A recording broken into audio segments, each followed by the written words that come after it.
Welcome back, everyone, to another session of the Half-Rate Heroes. Thanks for joining us tonight. We have a fun session ahead for us, and before we jump into that, just wanted to reiterate an announcement we've said a couple of times, but that is that this coming Tuesday will be the first session in our new season, our new show of the World of Horror, a custom D&D 5th edition adventure set in a homebrew custom world built by us, the DM, and the players.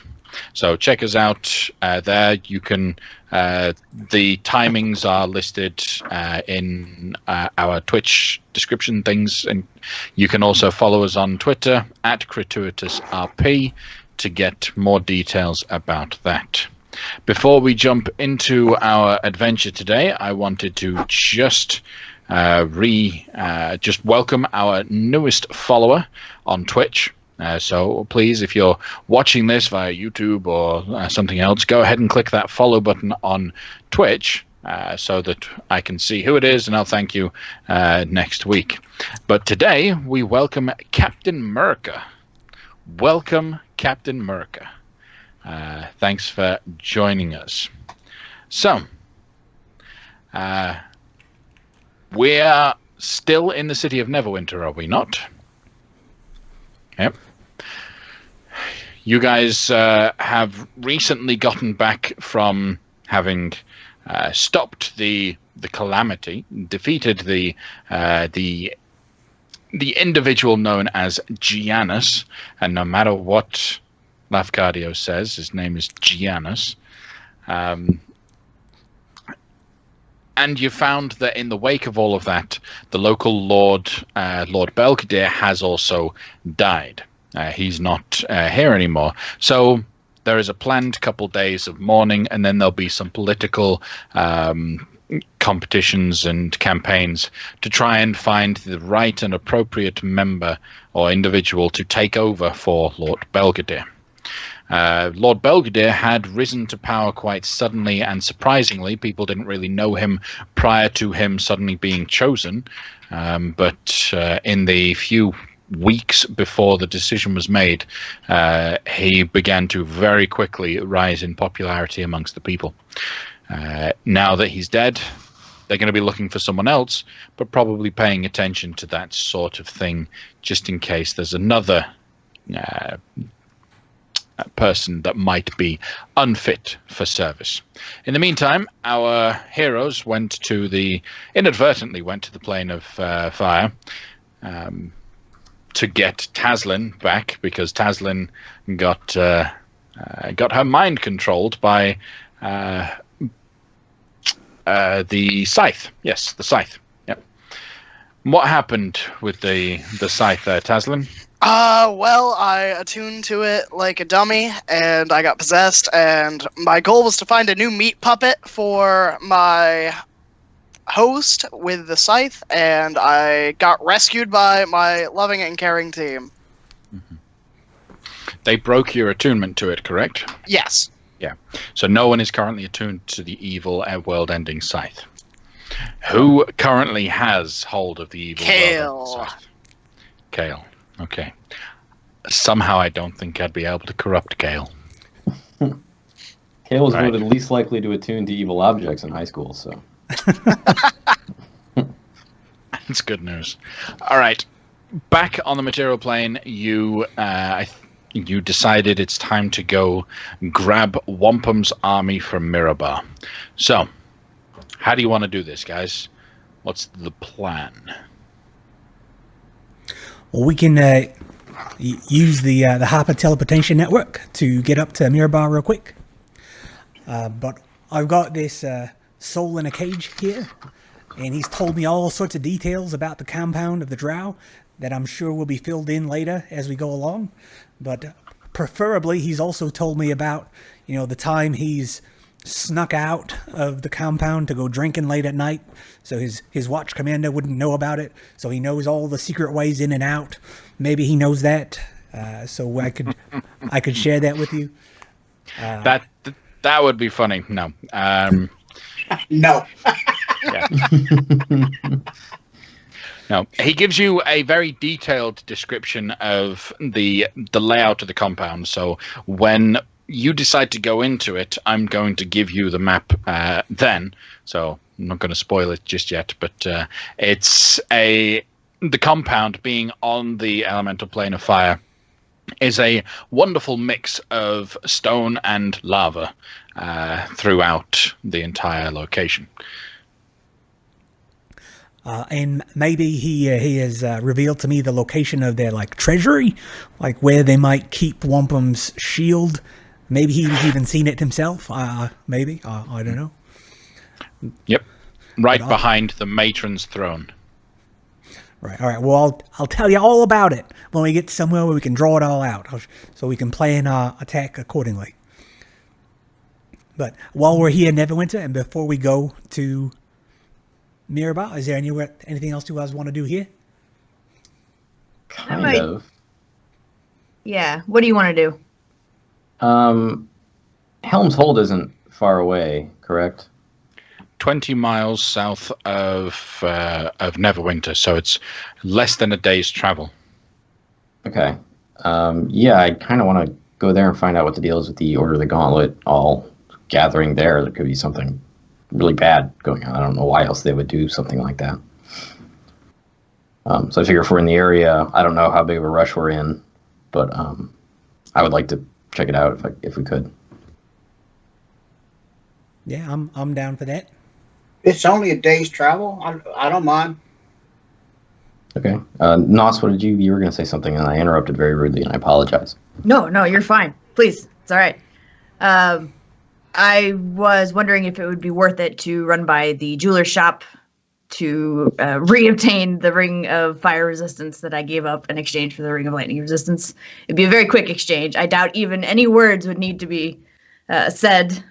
Just pop my head in and leave. The Ring of Lightning Resistance cost more, so it would be a downward exchange. Okay. I mean, yeah, that makes sense, because we're going to go back to the Plane of Fire, apparently. You It's over have here. the ring. You've swapped. Great. Yeah. All right, let's go. If you don't need to play it out, Nah. yeah, I've approved the trade, so you'll get that back. Fantastic. Okay, yeah, otherwise, if there's anything else anyone wanted to do, we could do it. Going once? Going twice? We're going. Okay, so off to Helm's Hold. Right. So That's the idea. heading out south, walking. Are you gonna have horses? Could we get a cab? Oh, like a carriage? If Yeah. you would like to hire someone to drive you down, that's certainly possible. Kind of want to do that, yeah. Yeah. Right. I'd like to take that time in the carriage to change out my spells in my spellbook I prepared for the day. Because it would take probably about 4 hours. It would take a long rest.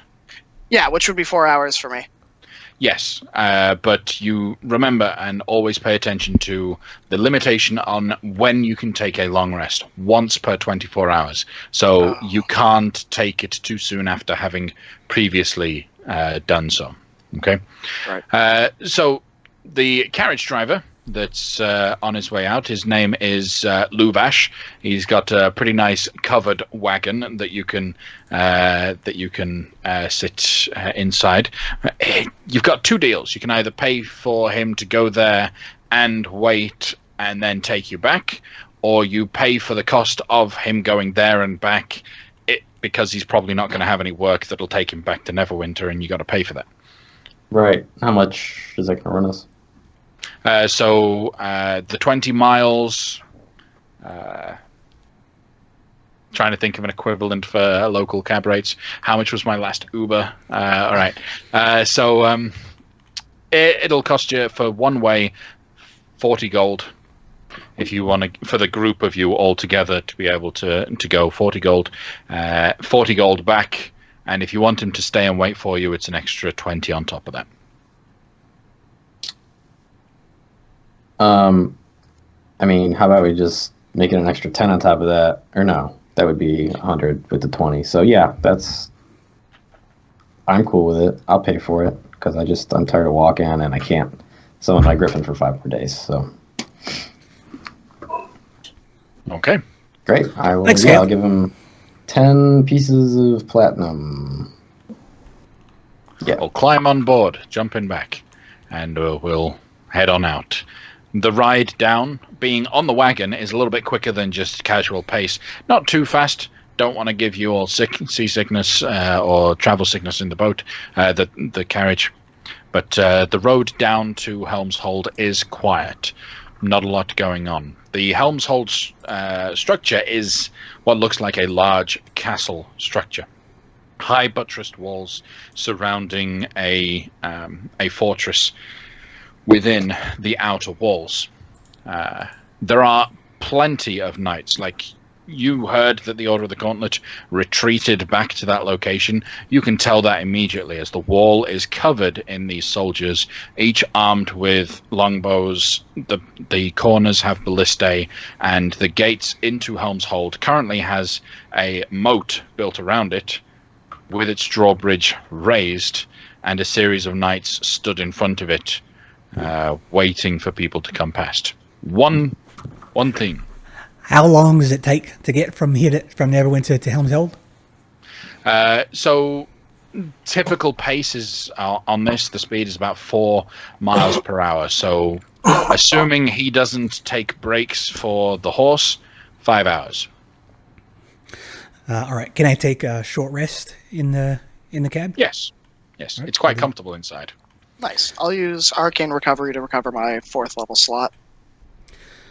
And my soul cage, the guy only sits in there for 8 hours. So I guess I'm going to try to ask him as many questions as I can while we're in the cab. Do you need me to cast the spell to see? I can see details? the details of it.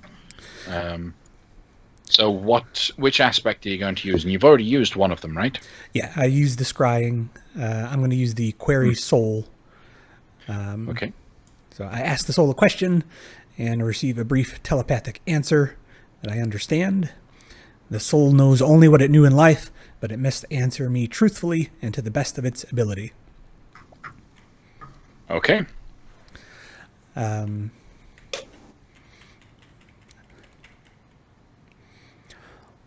What's your name?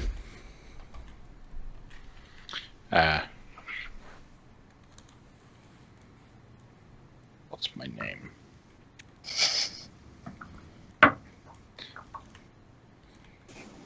Sunderwill.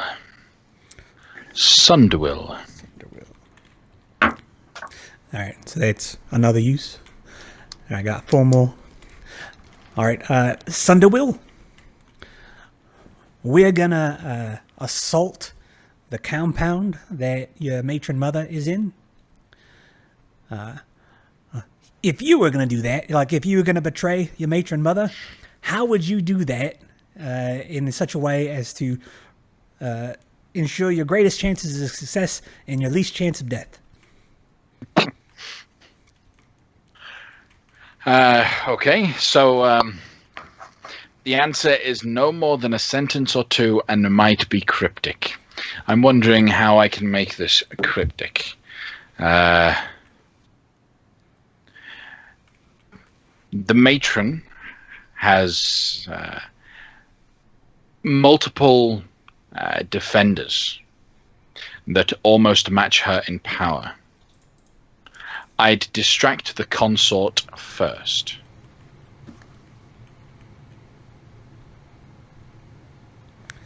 Distract the consort. All right. Got 3 more questions. Find out what kind of defenses the room has. Sunderwill, what kind of defenses is your matron mother have that you're aware of, like traps and whatnot in that room where we're likely to find her? Her throne sits on a platform held over lava by chains, the chains of which can be dropped by the will of the matron herself.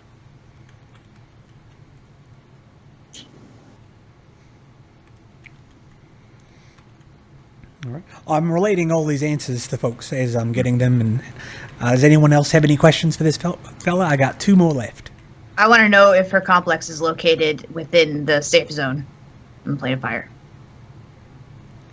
Yes. I think Wampum has seen it and has told us about it. Yeah, he has. So I'll assume you didn't use the use of it for that, but you would, from what you've heard about it being with lava inside. Yes, you don't have to worry about the fire resistance just in general, but you might need it if you're going to be thrown into the lava, you know. But I have the wing of flippers, so I True. might not get roll into the lava in the first place if I got the flippers. True. Does anyone else have anything else?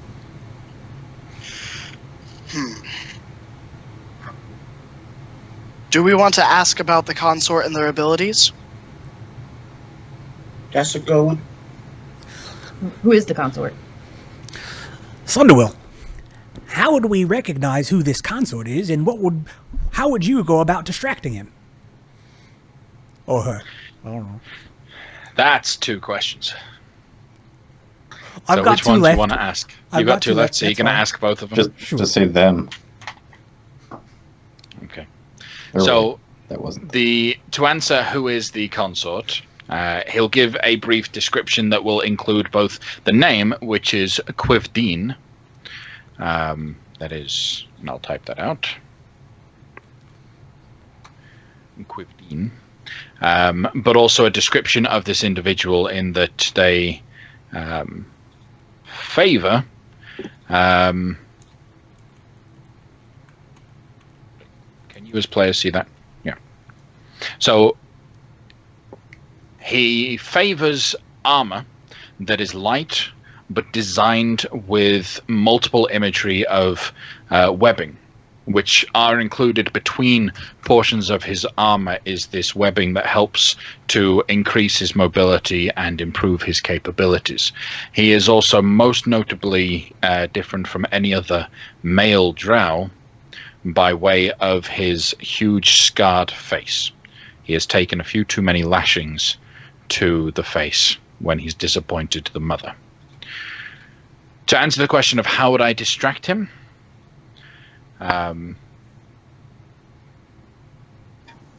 distracting him is almost impossible, but creating a distraction that the matron might send him and only him to solve is possible. I'd create a problem that the matron would have him personally see to. And with that, the soul dissipates. So, Wampum, your backstory is tied to these drow. So, you know a little bit about the drow and their capabilities in terms of combat prowess. Can I have you roll either history or survival? Because this is a matter of life and death, so survival works. That is a 18 on survival. Okay, that works perfectly. So, out of character, if we were to put the Drow Matron Mother on a scale of 1 to 20, she'd be a 20, right? Mm-hmm. If we put the Drow Favored Consort on a scale of 1 to 20, he'd be an 18. Okay. So, you would know that absolutely, unless you have a huge army at your back, you don't want to fight both of them in the same room. Gotcha. Okay. All right. Okay. Now we're in front of Helm's Hole. You are. The drawbridge is raised. The carriage shudders to a stop in front of it. Door is opened to the side to allow you guys out and to be able to see the wonder that is the stronghold. It is well defended by, as I mentioned before, by all of the soldiers. And one of the knights will call out to you all, "Ho there! What's your business with Helm's Hold?" Hello, my name is Kel Irvine. I served for a while down at Fort Tamal, the Kingdom of Eltergard. So I'm very familiar with your order, and I was just curious why everybody's gathered here. Convention. What sort of convention? It's Order of the Gauntlet yearly retreat. Nothing to worry about, citizen. Okay, well, just the reason the reason I ask is, me and my friends here are pretty capable problem solvers. So if you're having an issue, I mean, I would be more than happy to help. Could I roll an insight check on the yearly convention statement? Go ahead and insight check. After the comment that you make, though, Kale, he turns to the knight that's next to him, pulls out a piece of paper. That comment's not on the list of things we're supposed to expect. We're good here, citizen. We're fine. Have a nice day. What's your insight check there, Declan? It's a 9. 9. Okay. Sounds Yeah, I mean, it could be. If they're having a big party in there, of course they'd want to have some private space. Do a creature, blah blah blah. Choose location of scene. So scrying. I can scry on a location I've seen before. Is Helm's Hold like a fort with like an open like courtyard? It is. So could I theoretically scry on a point in space like directly above the middle of the fort? And be able to look down? Yes, yes you can. Yes. Alright. I'm going to turn around and first I'll say, alright, well, thank you for your time. I'm gonna just perform some rituals out here. I'm a priest, actually, so don't worry about it, but I'm sure my colleagues might have some more questions for you.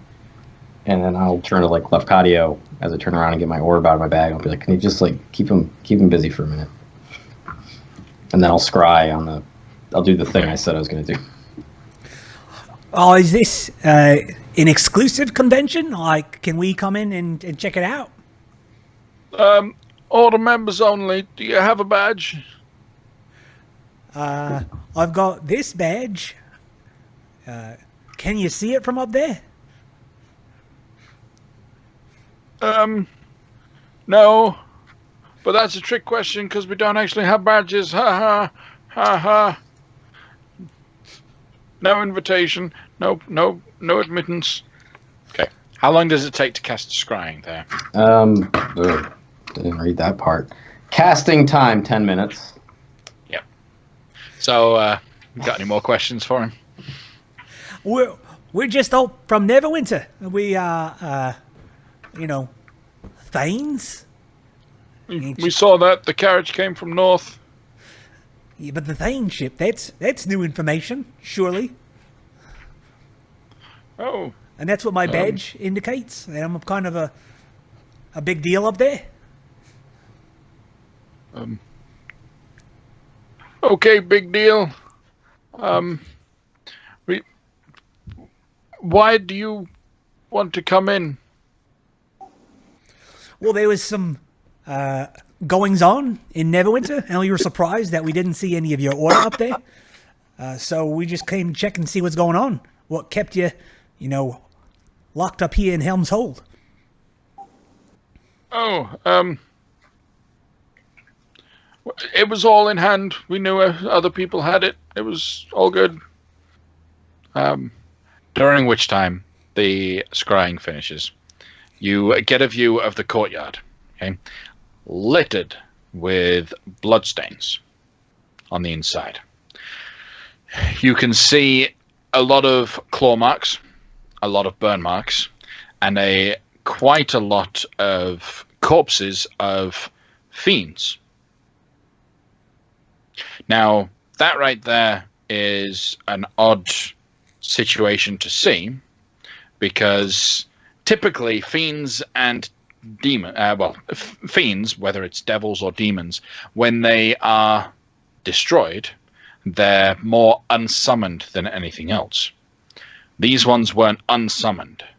Their bodies, the Balgora, the Nalfejni, the plenty of Quasits, are all lying there in the courtyard, currently being swept up by some janitorial knights, trying to pile the bodies off to one side. Janitorial knights. That's very troubling. It's not funny at all. There's nothing funny about this situation.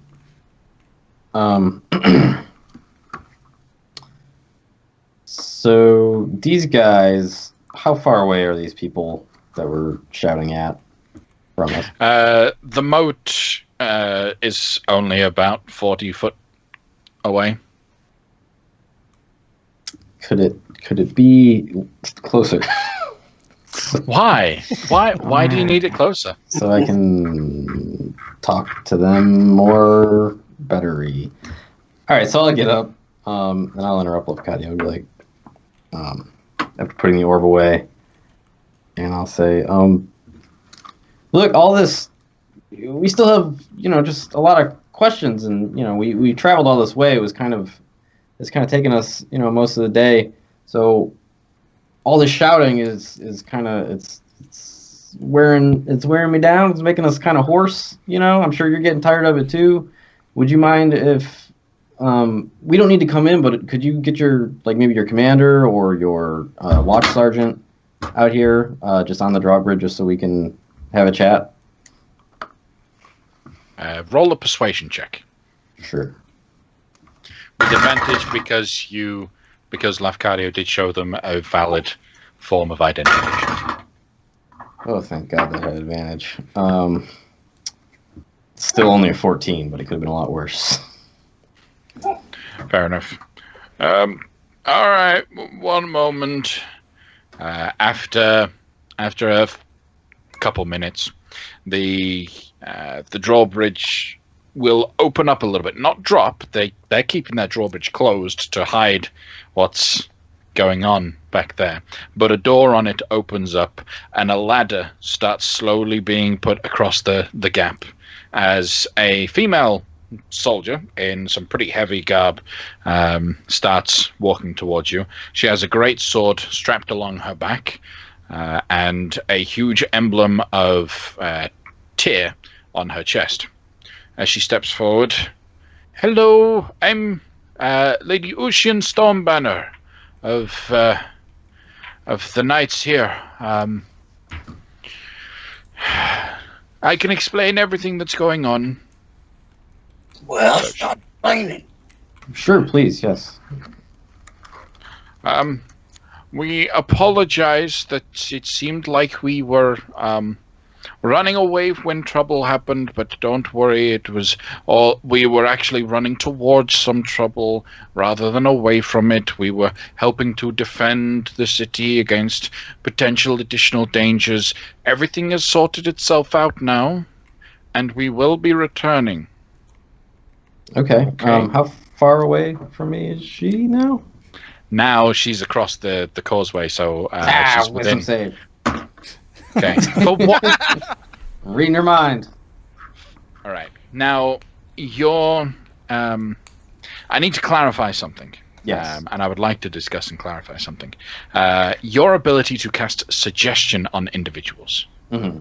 I was rereading through certain things and discovered that the suggestion itself is not the verbal component of the spell. So does your ability to do all of this require verbal components? Yes, because not the reading thoughts part, that's just an action. But then I can cast suggestion as an action on the target, so I assume I cast it as normal. But I do it without expending a spell slot, and I believe if you read a surface thoughts, Giant cast suggestion without expending a spell slot. Failure rate surface sets. Oh man, it doesn't automatically succeed. I thought that was a thing. Because I think yeah, it does. It is. Okay. Yeah. It didn't have the whole description in D&D Beyond. But yeah, I still have to cast the spell. Correct. Okay. So she would be able to see you performing the verbal components for suggestion, and then you would actually do the suggestion afterwards. So if she was in a mind to try and counter, it would be possible to do so Absolutely. with a suggestion spell. Okay.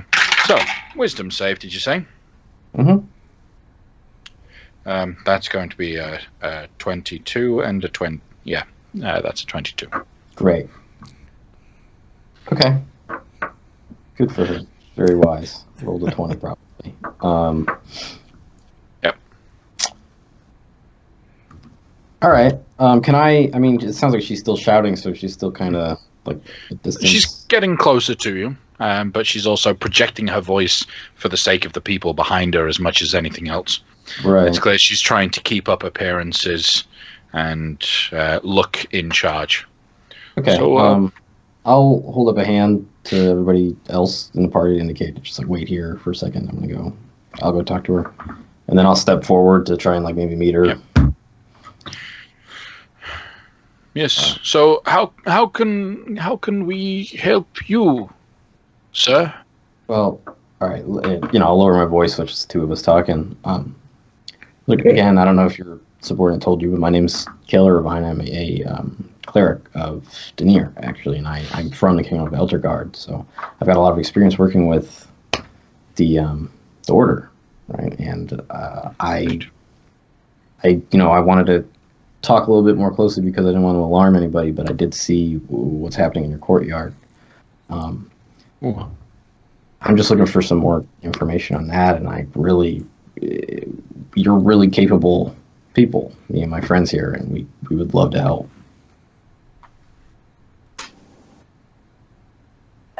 Just because I didn't get a chance to say it before, canonically, I'm not going to do anything about it, but just know that Nos went with you. She will have stated that it's politically motivated, and she won't say anything. She won't mess you up or anything, but she needs to know what's happening with the Helm's Hold people. Okay. I mean, yeah. Okay. Well, it's all right. I don't know if you may have seen, but in the past few weeks, certain barriers between realms have been opening and becoming thinner. Mm-hmm. We had a lot of interaction with certain Shadowfell like creatures recently.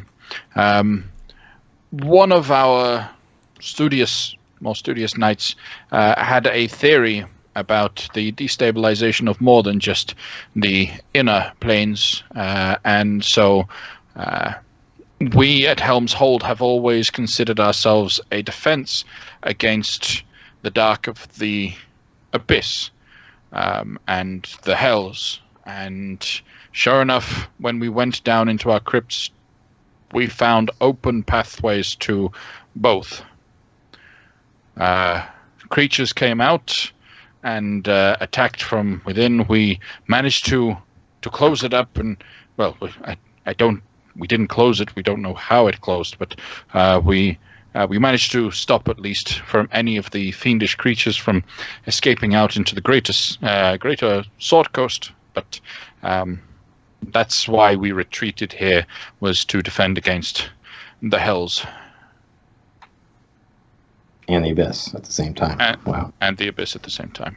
All right. Yeah. Lost a lot of men that day. I'm sure. I'm very sorry to hear that.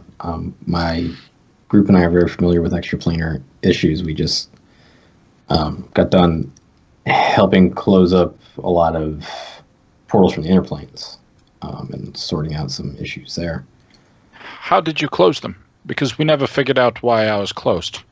There was someone opening them with crystals, and we just go to that plane and break the crystal, basically. It turned out to be simple. albeit somewhat difficult from time to time, but we got the job done. And now you're saying that the Outer Planes might be doing the same thing, which sounds horrifying. But we've had interaction with the other planes previously. We've our Helm's Hold has always been positioned over a spot of pretty high fiendish activity, but no, it was about 3-4 days ago when it just stopped. It all just closed in on itself. Nos, what were we doing 3-4 days ago? That the big battle? Ideally, it's supposed to coincide with the death of Giannis. Okay, yeah. I'm going to very quietly lean over and whisper and remind him about what he saw originally. Giannis talking to somebody through a portal. Mm-hmm. And we didn't know if it was we knew it was a fiend of some kind. We had an inkling, but we didn't know which kind. That's right. That's what I was thinking. Yes, so the gentleman that we found out was responsible for the interplanes getting all jumbled up, when we confronted him, he was speaking with an abyssal entity of some kind. But we slew him, as the heroes that we are, and it seems to me like that's when the portal closed. Here, Roll a persuasion check. Okay. 12. And what say you, lady? Pointing towards Nos. Let's say me about what? What do you want to know? What was your version of this accounting? That we slew a dude who was trying to melt all the planes together, as far as I understood it. Okay. All right. Well, I feel inclined to trust you. Good. It's a good move. So I will believe you when you say you may have been instrumental in closing this, and for that, if that was you, thank you. Sure. You saved a lot of lives that day. Happy to help. If your problems seem to be resolved for the time, then great. We'll be on our way. We'll let you guys handle what you got to handle. If you ever need any help, I personally am always willing to help out the Order. My name, again, is Cale Irvine. If you've got anybody that can cast the sending spell, just hit me up, yo. Okay. You're you worship Denier, yes? Knowledge, information, right? Yes? Correct. Yes? Okay. We do find ourselves with a slight predicament. Something we've never encountered before. What's that? What do we do with the corpses? We've never had a problem with demonic corpses before. That's right.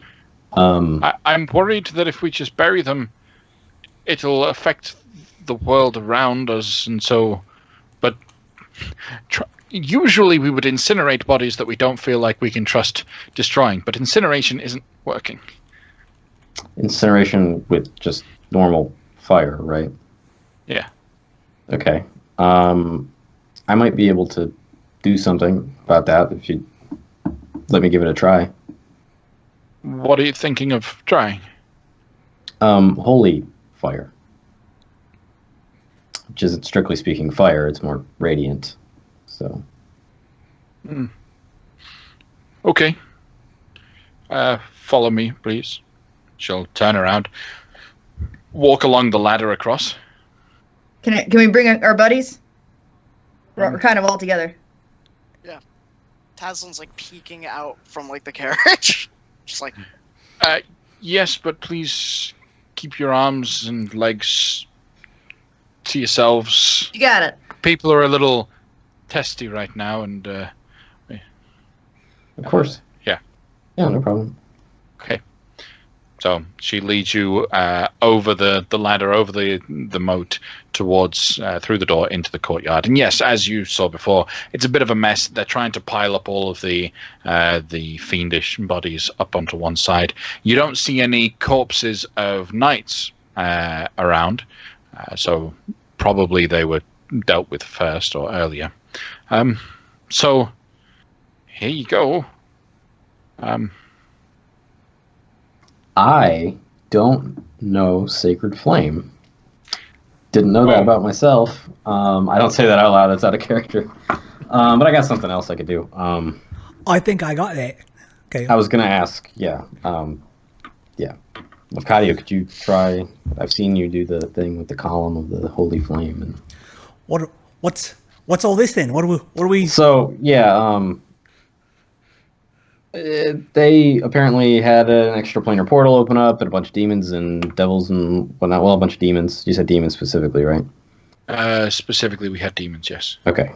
Demons came through, and it was a problem. And right around the time we defeated Giannis is the time that the portal closed. But normally, when you kill a demon on the material plane, it goes back to the abyss. Clearly, that has not happened. And they said fire doesn't work, which isn't surprising. They're demons. So I was just wondering if maybe radiant power might do it.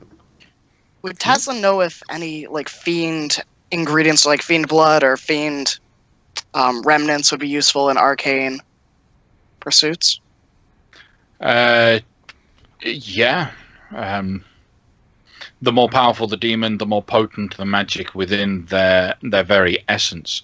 The different kinds of fiendish creatures might harbor different sorts of magical processes. For example, let me pull up a picture just to double check I'm thinking of the right one.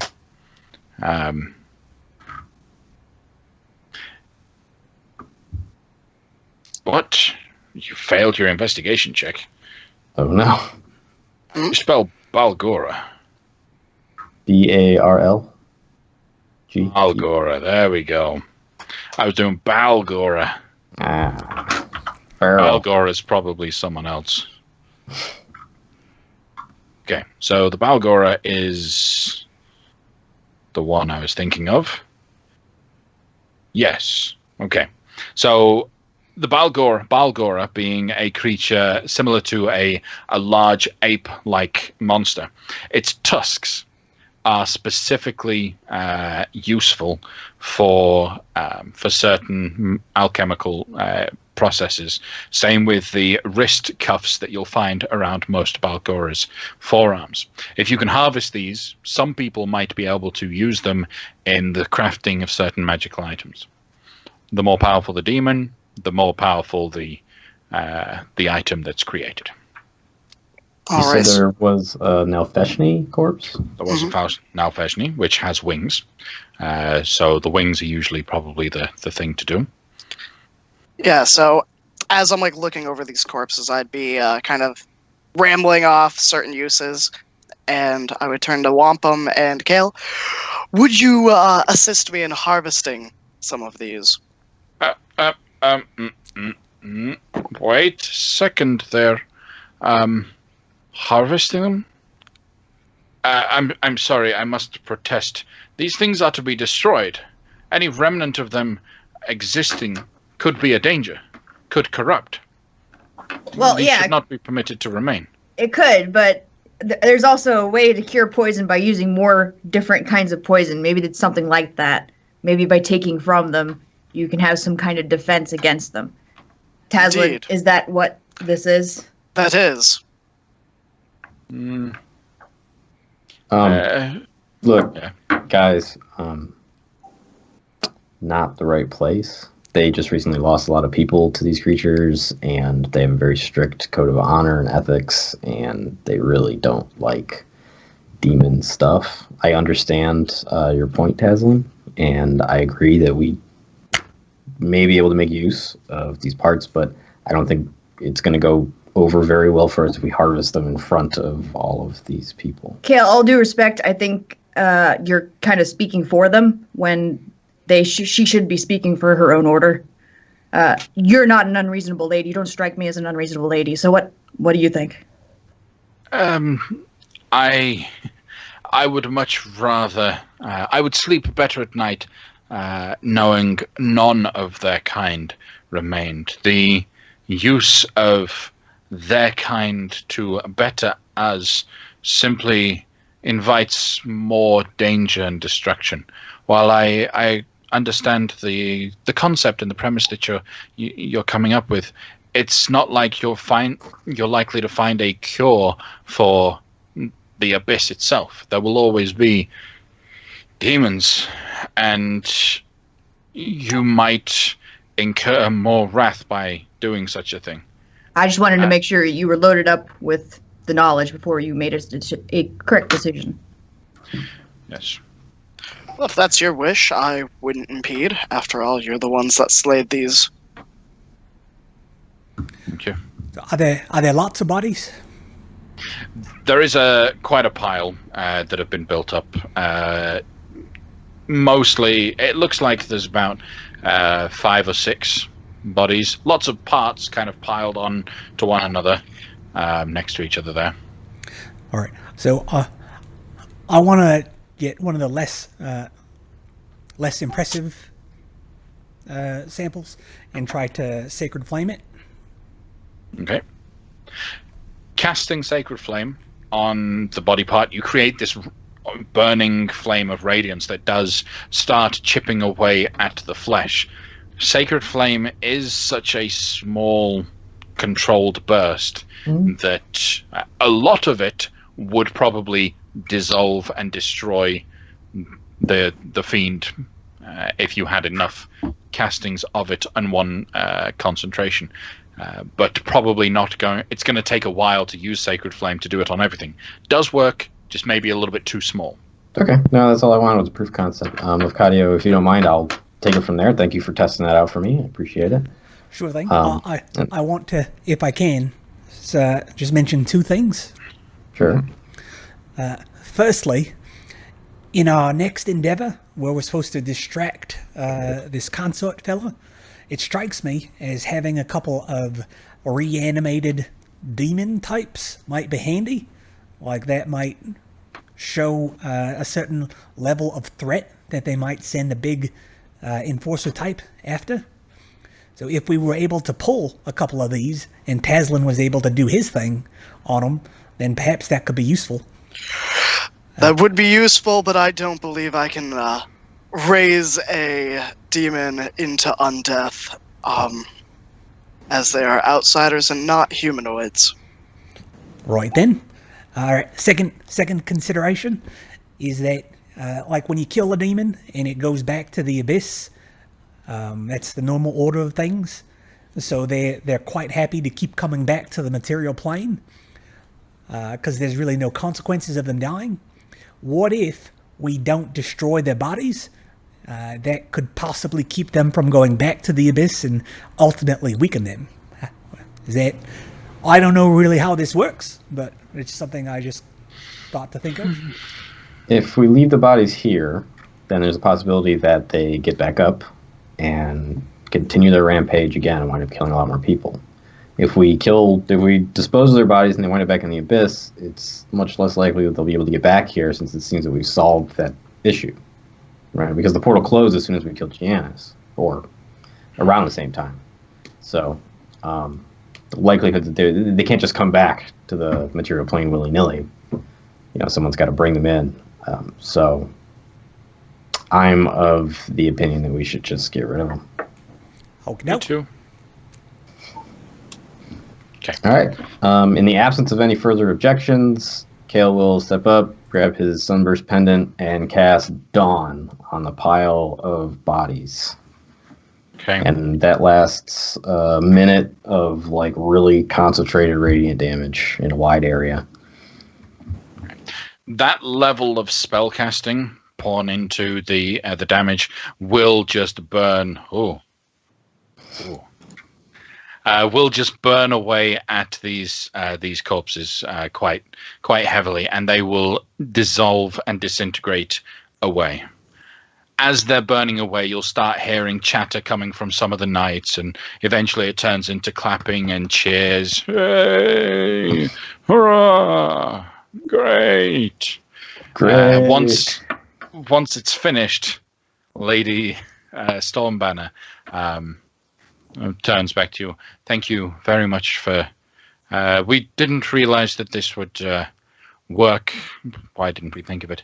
But thank you. We will keep a sharper eye out. Could we perhaps call upon you for aid should this ever occur again? Absolutely. Yes. Thank you. Mhm. Master Kale, was it? Kale Irvine. Mhm. And Lady I'm Nos. Nos. Okay. It has been a pleasure. Is there anything we can do to perhaps repay you? I'm sure it's a long road from Neverwinter. If you need a place to rest for the night, you are welcome. Yeah. Oh no, our driver's waiting for us outside. He'll take us back overnight. Well, maybe not overnight, but by the end of the night anyway. But yeah, no, we're fine. I don't need anything. I was just happy to help. One of my other companions may want something, though, I'm sure. I have a suggestion for you, and that is just to remain vigilant. It's only 3 days. 4 days is not enough time to know whether or not everything's done. Mm-hmm. Just stay on the edge. We appreciate it. We have round-the-clock watches within our crypts, just in case they open again. And how did you bring all these demons down? If I am so informed, they are resistant to most types of injury. Are they not? Through great sacrifice, we brought them down. These 6 greater demons destroyed 20 of our men before we finally managed to fell them. But I know each one of them died with honor and purpose. Yes. Of course. Talon, this is the Order of the Gauntlet. I know you're new to the area, but they are knights of the highest virtue and honor, generally speaking, and they combat evil wherever it is found. So if anybody can deal with an incursion of demons or devils, it's the Order. I see. Well, I have no more questions. I'll be in the carriage. Great. Okay. Yes, as I said, no payment necessary. Just happy to help. Well, may Tom's blessings be upon you. You as well. Timur will be with you. And with you. Right, Cheers. Cheers. We'll head off. Blessed. All right. So, you guys gonna jump back into the wagon and then head on back? Mm-hmm. All right. Yeah. With the journey being another 5 hours back, he will take a break halfway through to allow his horse to rest just for a moment, and then push on back. So all in all, the 5 hours is actually going to be 6 more. So 11 hours since you left. It's evening time on this day. Okay. Sounds good. So should we? I mean, we could teleport directly to Mirabar from here, right? You want to do that? Wampum, I guess, would be the authority there. I'd be anxious to see them all. Okay. Then we will do that. Yeah, no, that's fine. Unless someone else has an objection, I'm Great. Wonderful. Wampum, what do you know about fighting drow? There aren't many on the Shadowfell, and I haven't encountered many in my travels besides the few we've fought. They are magical beings, more so than the normal elfkin. They rely on stealth, rely on the darkness that surrounds them, and you be not seeing or finding more evil fighters. They They don't care about your soul. They just care about destroying. And they hide in the darkness? I know that my own Piwafi is damaged by sunlight. Perhaps if we were to find something to create a burst of light, it may aid in our assault? Aye, they do seem to fight much weaker in sunlight. But where we be going, I don't think they'd be doing much sunlight there. I'll be bringing it with me. I don't know if you guys just saw what I did, but that was sunlight. So. But perhaps if we were to get separated. Then you guys would be screwed. No, I'm sure you guys can all handle yourselves, but let's do everything we can to not become separated. We don't, attune to evil items or chase things into dark alleys by ourselves, things like that. Just...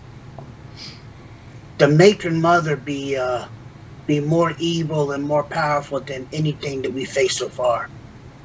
And this second at hand she's got, I'm not gonna lie to you, it's making me more a little nervous. I forget. I don't think Taslin's been stabbed by a drow, correct? So he wouldn't be familiar probably with the poisons. I mean, familiar with any creature potentially using poisons. Knowing that drow almost always use poison might not be common for you, but you'd be aware of any bladed weapon coming into contact with your skin for a myriad of reasons. Okay. Well, that's my only questions. Okay. Great. And I assume we talked about this on the way to the teleport. Yeah. So the Harper HQ has a tower with a teleportation circle within it. Using your familiarity and your friendship, they'll guide you towards one that will then loop you up to the tower in Mirabar. Jumping over to Mirabar, the similar to how you've seen in other cities throughout the Sword Coast, the Harper HQ is within a very tall tower. It is a white alabaster tower that is positioned right pretty much in the center of the city. You can see out almost as soon as you teleport into it, you have a 360-degree view of the city through very thick glass. That allows the Harpers to have a good, strong view in the defense of the city. And the city is a large cityscape surrounded by a large buttress, a large castle wall, or almost a strong wall. Every 150 foot or so, there is a tower with a large ballistae on top of it, aimed directly up. So it's meant for defense against creatures that might be attacking from the sky.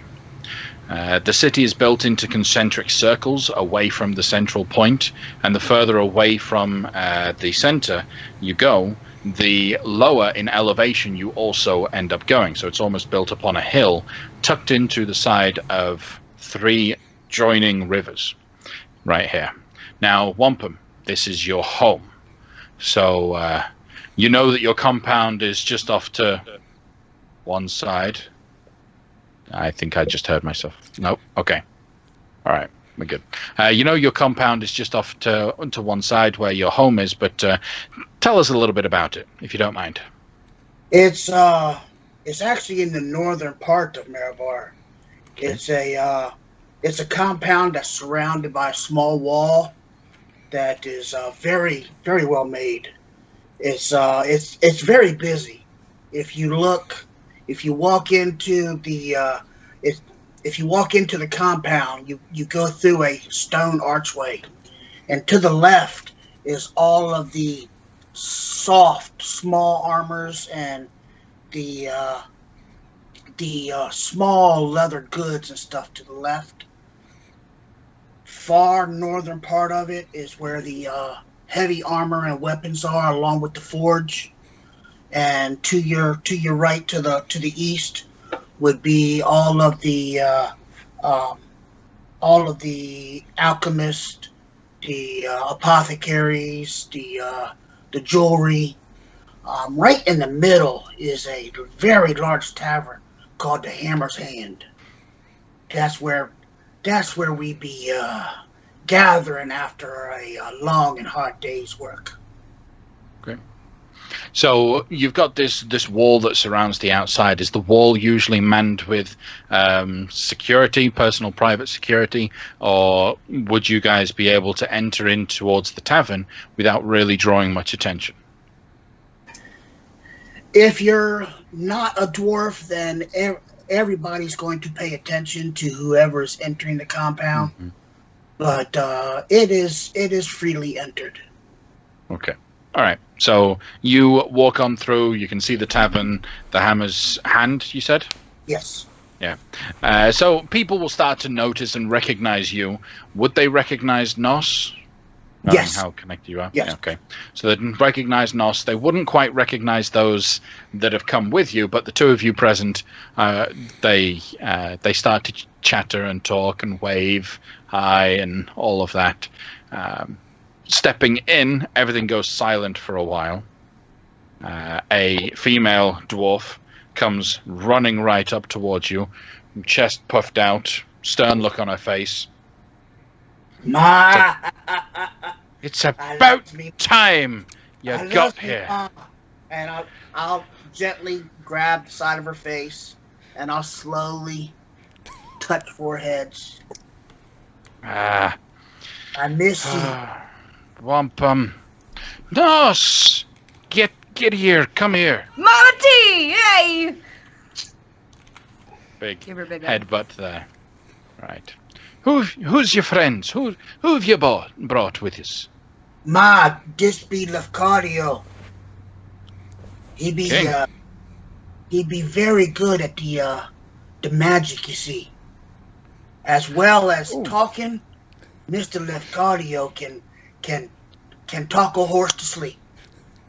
He's good with the magics. Is he supposed to look like that, or is it? Was it some terrible magical accident? Nah, unfortunately, he is supposed to look like. Oh, well met, Mr. Lafcadio. Come in. Give me a hug. All right, I'll walk forward and lean down and give a hover hand type hug. Pleasure to meet you. Pick you up off the ground a little bit. Give you a bit of a squeeze there. This is a tough woman here. Wampum's mother has got to be a pretty strong woman, so she picks you up, and then there's Ma, Taslin. I know she looks on the corner, kind of like the darkest side, but let me tell you, she's true to the heart. I'm a he. Oh, he is true to the heart. Sorry. So, you were left in the oven just a little bit too long, were you? Something like that. Oh. Any friend of my boy is a friend of mine. Come here. She's not going to hug you, but she will shake your hand. That's good, because I'm like visibly not into getting hugged. I'll give like a nice handshake, but like shy away from it.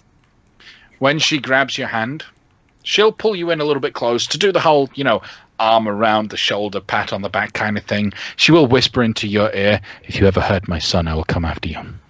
And then let you go. A sheepish nod and kind of like move behind Wampum. Use him as a buffer. Ma, Mr. Kale here. He be the smart one of the bunch. He be the healer, you see. Now keep my boy alive. That he does. He does a pretty good job of that himself, actually, to be honest. He's saved my life, in truth, more times than I've saved his. Well, ale it is for everyone. Drink up, boys. Wampum's home. Hey! The place is filled with your family. Music starts playing, and everyone's having a great time. And Thunderbelly Ale is all around. I would like to take this time to start a game of cards and get as much money from these guys as I can. Okay. So these people know you. It takes a while to convince them to actually play with you, because they. No, I swear I've gotten worse. Yeah, the last time you played with them, they lost a lot. Okay, all right, let's play. And Go ahead and do you have a skill check that you would put to test here to see how well you swindle Wampum's family? I'd like to just use my playing cards proficiency along with whichever charisma, I guess. Sounds good. Go ahead and give that a whirl. Do we know how much is on the line? That's up to you. Okay, let's do. I'm sitting pretty right now, so let's make it pretty high, like 80 gold. 80 gold. Okay. There are 5 other people in that also put in 80 gold. Okay, I got a 22. 22. Okay.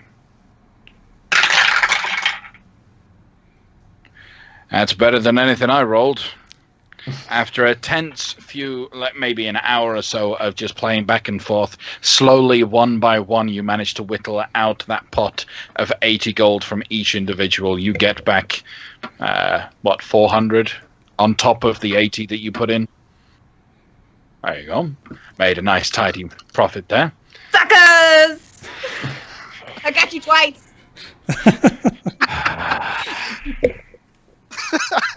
No, she's Wampum's friend. We can't kill her. In the background, just as Nos is winning her money, I'm gonna pull my mother aside and let her know that we have another companion with us, another dwarf. That he saved me life.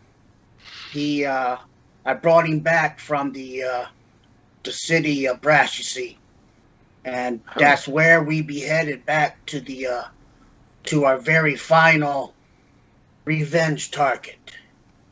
But they worked him over, Ma. They worked him over good.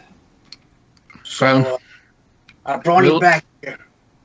We'll take care of him. He's very good on the forge, you see. Very good on the forge. So if we could give him a small compound, or a small dwelling, you see, he can work on the forge. We've got the space. We'll be able to put him up. No worries. Make sure there's be 2 barrels of our finest in this room, you see. How often? Like, does he go through it quickly, or? No, just one payment, Ma. Just one payment. Okay. Right. 2 barrels of our finest. All right. It'll be done. Right. Well, you're probably wanting to talk, what about the, thing, right? Yeah, the forces that you sent for me to come home and get. Right. Well, so after you left, after you went on your hunting spree, we started to get a little bit of word that it's not just our family that have been attacked by these drow. A couple of the families from over in Gauntlgrim and 1 or 2 from 10 Towns have been also targeted. We're not exactly sure why that's been the case, but once they started coming out of the woodworks, we've started to build up quite a nice collection of soldiers from each family, willing to take on these drow. We know where their compound be at, so as much help as they be willing to give. You know me, Ma. I'm not much into help, but I be thinking that this be a fight that I might be needing some help. Well, getting the families to work together is might gathering them up to one place was difficult enough. You might need to inspire them with a few choice words to get them to actually go and fight. But look, gathering an army of dwarves inside the city has had a couple people a little worried. Thought we were gonna be up to no good, so we've actually been keeping them just outside the city walls. When you're good and ready, I'll take you all out to the caves to meet with them. Okay? Okay. Now, excuse me, Ma, I got some drinking to do. All right. I still reckon I can drink you under the table. Don't know me, Ma. Ye be good drinking, but ye be getting old. That's a challenge. Eric, get the drinks coming. So, you and your mother will have a drinking contest for a while. Okay. All right. Roll a con save. I don't think I'm going to be staying up this late. That's a 16. Fess up. Okay. Maybe it was the emotion of seeing you back after a while, but she succumbed to your capabilities, and she fell first. I'm going to pick her up, put her over my shoulder, take her to the house. Okay. All right. So the night goes by quite well. I'll be back. I'm not leaving. I'm just taking care of me, Ma. Okay. All right. On the journey back, she's constantly mumbling about, "Oh, my boy, my pretty little boy." Okay. Go ahead. I'm gonna make an effort to just hang around Kale a bit. And nothing in particular. I'm not gonna do any probing conversation, but I imagine the reunion between son and mother might be more impactful for him. So I'm just gonna stand nearby in case he needs a chat. Tazlin will just kind of hunker down at a table, and he's just going to constantly drink until he can't drink anymore. Okay. He's had a rough day. Does Wampum's family have a collection of artifacts or anything? Or a library? I'll leave that to Wampum to decide. Yes, we do. We have a library of books that we have brought from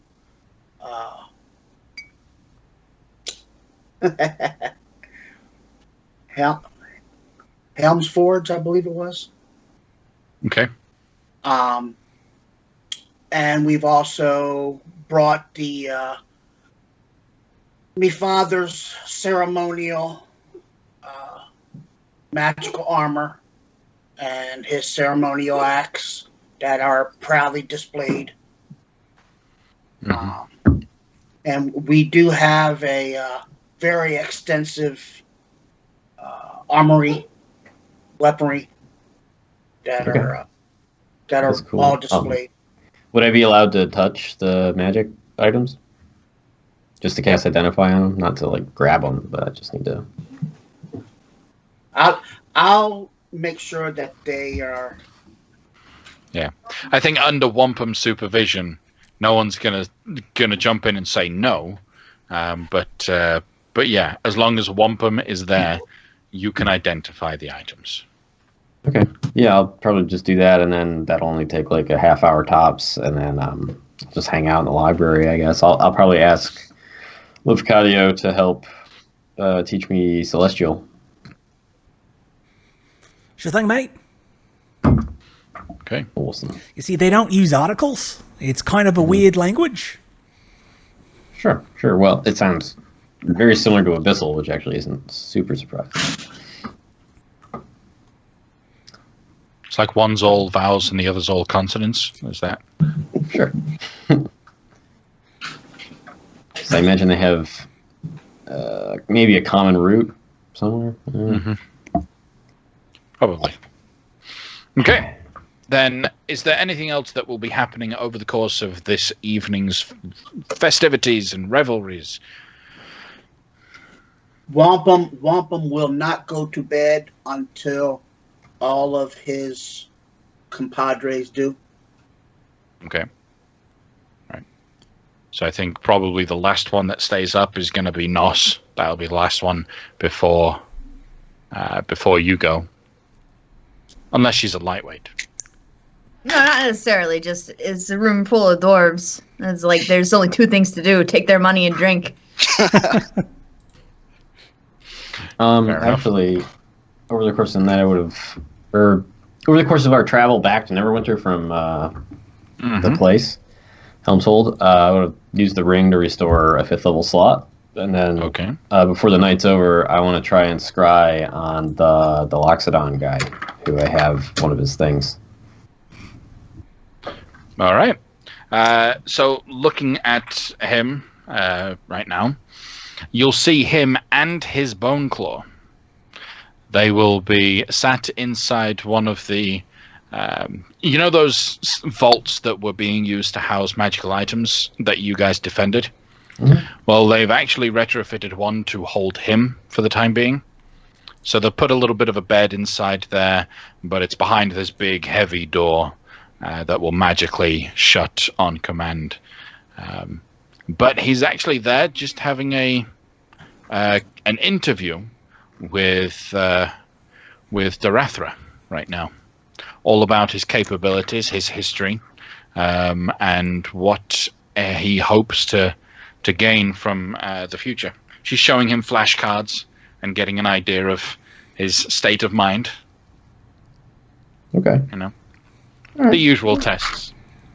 Sounds good. Just wanted to check it out. All right.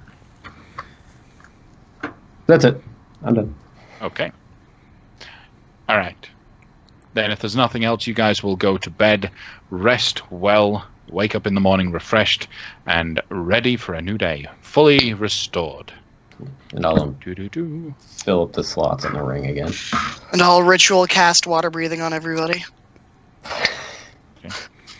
And you all have 10 temporary hit points.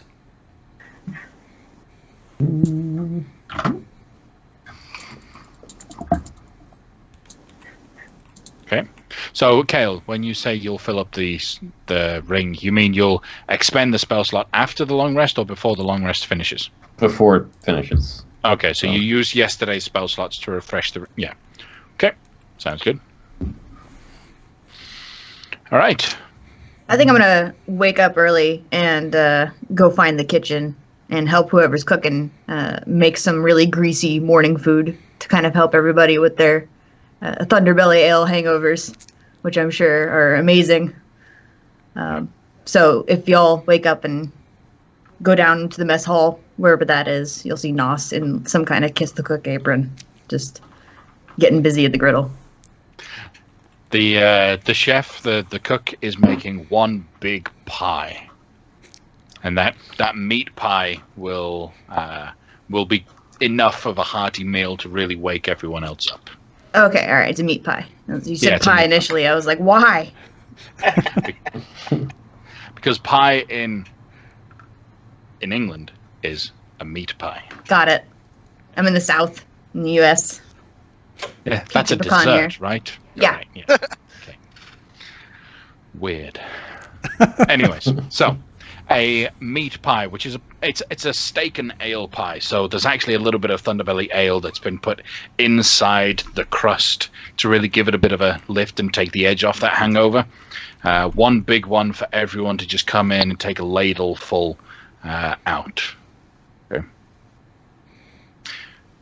During the whole process, the chef, the cook, is quite pleased with his accoutrement and his kitchen, and he'll show you all kinds of tricks and things. And there's one point where he points out that he has a favorite ladle. What he likes about this ladle is it is actually a magical item. It's the Ladle of Ambiguity. And what does it do? Well, he'll explain that it's really funny to place this in front of someone, and they'll be forced to spend the next couple seconds trying to figure out if it's a tablespoon or a teaspoon-sized ladle, and try to figure out where on the spectrum it fits.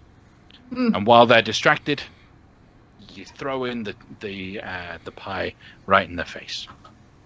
Oh, I see. Okay. I was wondering what the point was for a second. Now I get it. It's a good one. Okay. Maybe we can use it later on somebody. So, morning breaks. Everyone has some good pie. Everyone enjoys themselves. What's the plan? Whenever I talked to me ma last night, so whenever we's ready to head to the city of Brass, she be taking us to where the reinforcements are that we be taking with us. They apparently they be too large to stay in the city. Nice.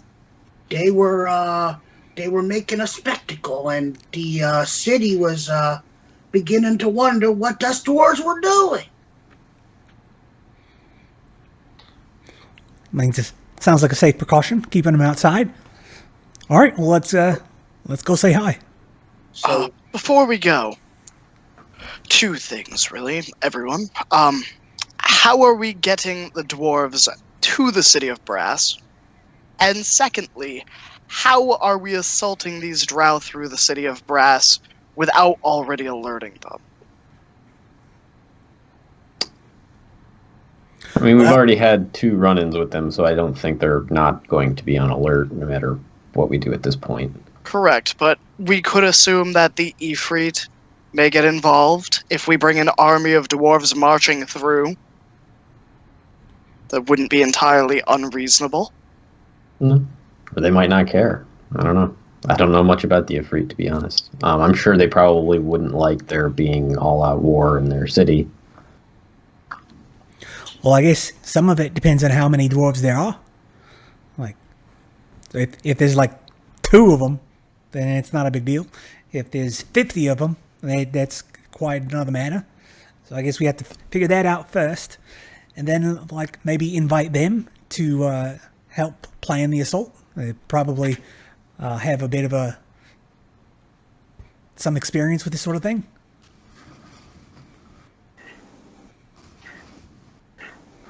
But yeah, let's go say hi. All right. So once Wampum's mother wakes up, she'll lead you out of the city through its northern gate, along a path that then winds and disappears behind a cleft of rocks into the mountains north of Mirabar. The mountains north of Mirabar, being the spine of the world, are filled with mining tunnels and expeditions that have long since died out. And she's utilizing one of those tunnels for this occasion and this instance. And after directing you through, eventually you'll see a nice grouping of dwarves sitting there. They don't have their armor on. They're not expecting battle right now, so they're just kind of relaxing, chattering amongst themselves, arguing back and forth about whose clan is the best clan. When you guys arrive, everyone starts to slowly stop talking and start looking out to you, calling out to you. So, you've gathered us all here. What's the plan? Wampum will walk up and get, just kind of separating them as he walks to the middle. Well, you see, how many of you here know of the death and the fight that me father went through? Most of them start turning to look at one another, and then one or two. I fought with your father before, and I've heard of his fall. And I assume ye all be here because ye had family fall too. Aye. Well, the reason that they fell is for a matron mother, Drow, you see. Now, we know where she be.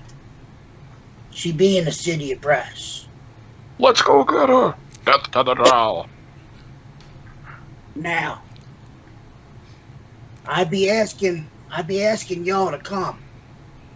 Now, I be knowing that probably a good part of ye ain't coming back.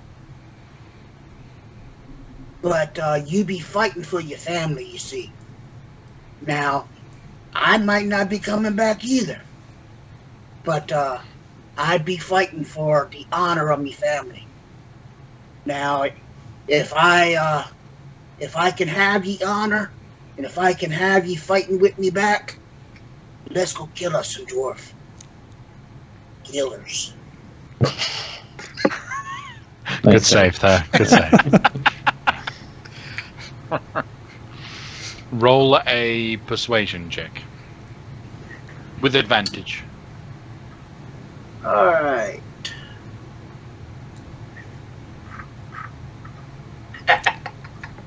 Nine. Okay. One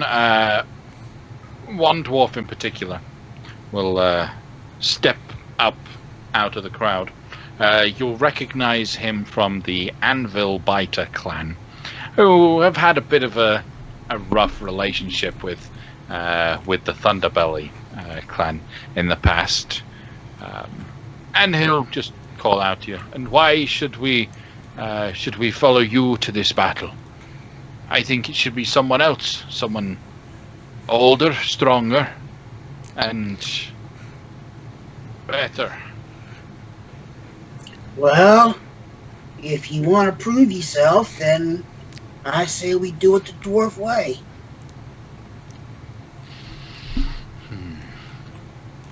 What have you got in mind? Just these.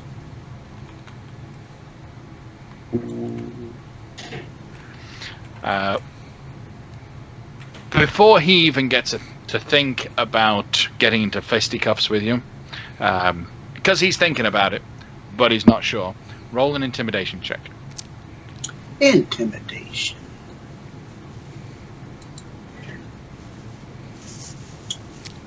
That's a 3. Your knuckles start cracking as you tense them.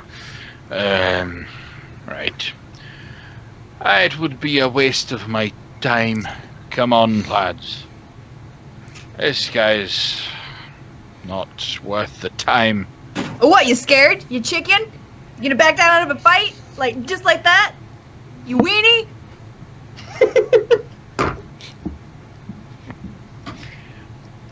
I won't be taking back chat from a thing like you.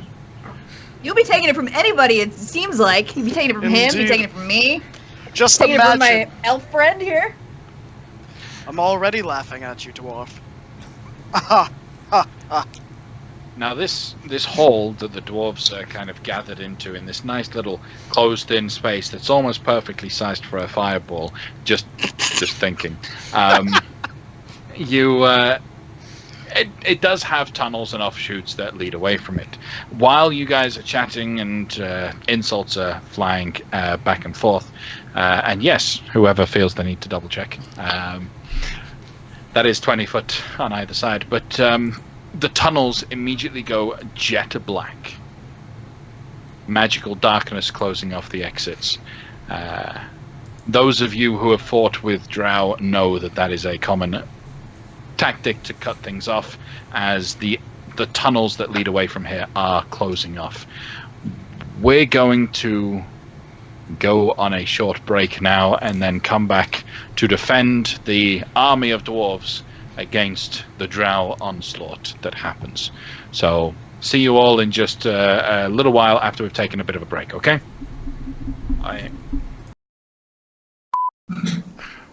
Welcome back, everyone. Thanks for sticking with us during the break.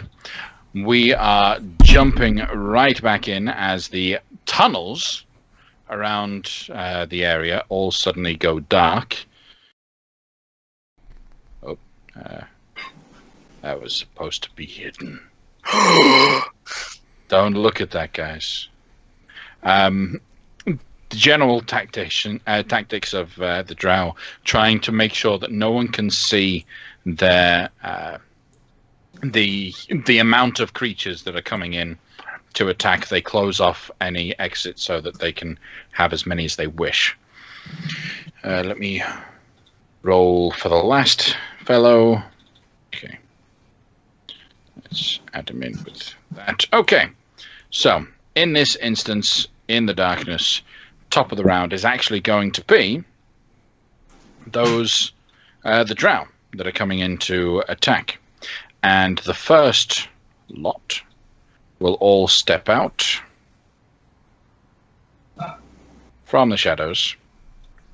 And Wampum will yell, "To arms, dwarves! They be drow!" Now these, all these dwarves, as I mentioned before, they weren't really in their armor ready, but they do at least have a weapon nearby that they can grab. So they can deal damage, but they're not quite as sturdy as they probably should be. Now, some of these guys will see you and pick you guys out for a couple hand crossbow shots first off. And then the rest of the shots will all be directed at the Drow, at the Dwarven group. So, targeting specifically at Nos to begin with. I've got a nat 1, so that's going to miss. A 23. Hits. Okay. An 8 and a 12. Miss and miss. So, all right. So one of them manages to hit you. It's a d6. Okay. So that's going to be 10 points of piercing damage. And I need you to make a Constitution saving throw. 18. Okay, that's a success. No ill effect on you there. All right. Couple more shots. These ones will be targeted at Taslin specifically. Oh, that's an 11 and an 11, so that's not going to hit. Nope. Followed by a 17 and a 21. Both will hit. Both the 17 and the 21 will hit? Yep. Okay. So 2 shots. Okay. 16 points of piercing damage and 2 Constitution saving throws. Okay.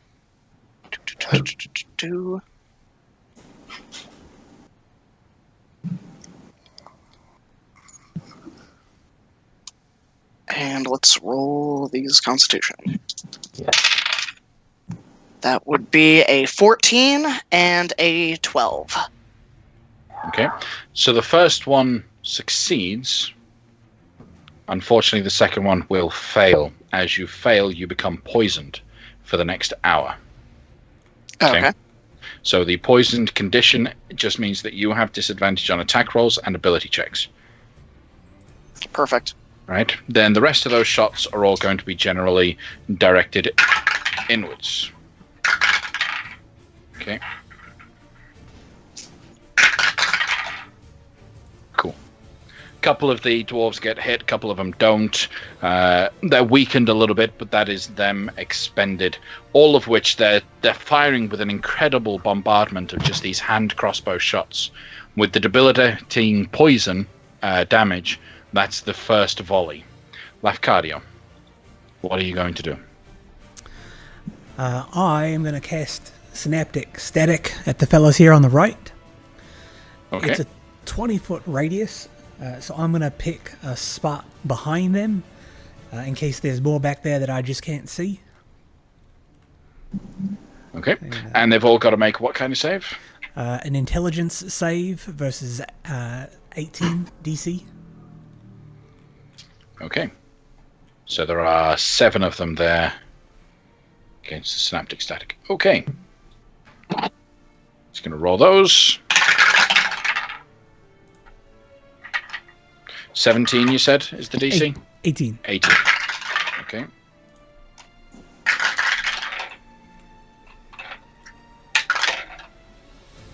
All right, we have 2 successes. All of the rest fail. So I'll mark off the ones that failed. Okay, what happens to them according to the synaptic static spell, Carl? So the failures take 28 points of psychic damage, and they have muddled thoughts. So whenever they try to make an attack roll or an ability check, they take a 1d6 penalty. Okay. The folks who succeeded, I think, take half damage. I'm double checking.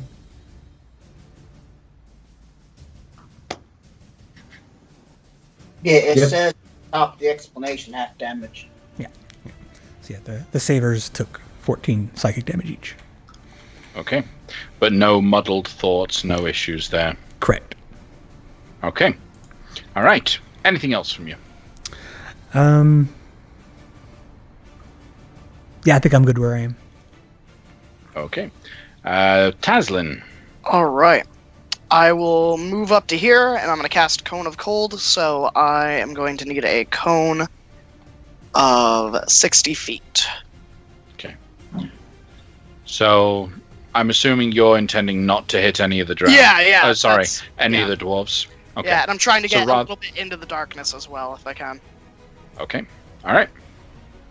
So, what is it? It's They need to con make- save. Yep, con save of 17. Okay. Those that are synaptic, does this affect them? No, the concentration or the constitution saves for concentrating on a spell is Okay. affected. Okay. Con saves. What is their con modifier? 5. Okay. So 1. What's the DC for this? 17. 17.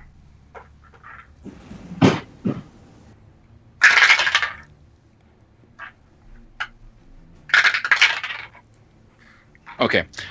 In this case, only 2 of them failed. The rest managed to succeed. So Okay. go ahead and roll the damage. All right. Those that succeeded take half damage, I believe. Let me take a look. Yep, half damage. Okay.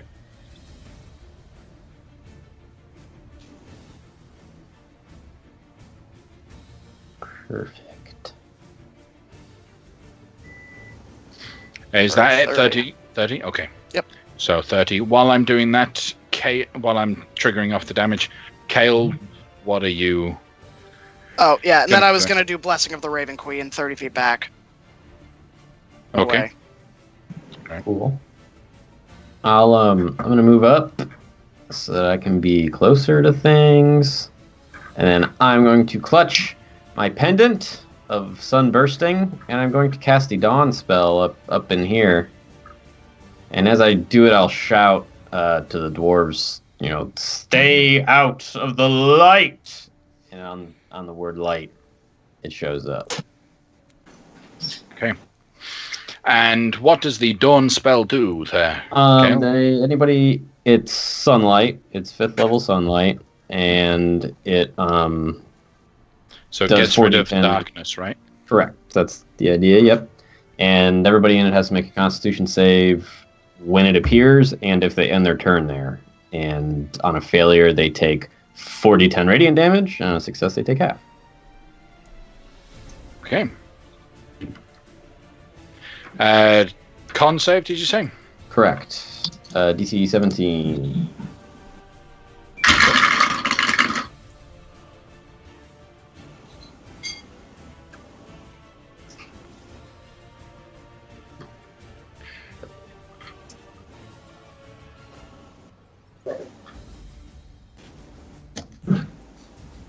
Five, 6, 7, 8. 1, 2, 3, 4, 5, 6, 7, 8. Okay. So looks like I have 1, 2, 3, 4 failures. The rest managed to succeed there. All right. It is 17 damage is what I rolled, so half of that would be 8 if we're running down. Okay. All right. 8 damage, did you say? Mm-hmm. Yep. And then I'll move back 15 feet. Well, I'll go here. In the blinding sun of the blinding light, of this, you see another individual hidden in the background. Now, she looks like definitely female. Looks like some form of spellcaster. I will kick up the image into everyone's forefront. But you can see that her clothing is covered in this cape made out of webbing. Her headdress has twigs and leaves that seem to be fashioned to look like spiders' legs. And her entire garb just seems to strike you as drow druid, effectively. Okay, so that's like a cloak or something. I thought that was like pit hair. That would be intense, but no, that's... would be intense, yes. Yeah. Yeah. All right. Anything else from you? Nope. Okay. Kale. I Yes, so that was Kale. Yeah. All right. So the dwarves, they're going to charge in and start fighting against these drow as best as they can. So they'll split up into respective groups and jump in physically. You said stay out of the sunlight? Yep. Roll a persuasion check. You got it. Let's see how stubborn these dwarves are. 22. Okay, not stubborn enough. They'll listen to you. They So can go these in if they dwarves want. will- I mean, that's on them. Well, the third group, rather than going back, they pull out crossbows, whatever they have, and they start firing off shots as best as they can while their companions confront them in physical force. Over the course of this turn, let's see what happens. Okay. All right. One of the drow falls on one side, two on the other. I'd like to Lucky. take a Yeah. reaction and grab one of those guys and put him in my soul cage. You don't want to wait and use it on the druid person? I do not. Okay. Then does he? You just grab him, right? There's no save or anything. Okay. So you have captured a drow warrior soul, right? That's it for them. Oh, we do have some more wounds on all of these. Okay. Then the druid, having been almost forced into getting involved already, as she's been revealed, she is going to use her bonus action to magically polymorph into a giant spider. I don't have a picture of a giant spider quick enough at hand, but she suddenly grows and shifts. Unlike most druids, this particular individual seems fully capable of casting spells while shaped. Weird, huh? So will in fact start casting a spell in the spider form with the legs going all wild up at the front, and it's throwing up some webs to create some images. She is going to cast. Can I try and If you'd like to recognize what try she's it. casting first? Roll an Arcana check. All right, that would be a 14.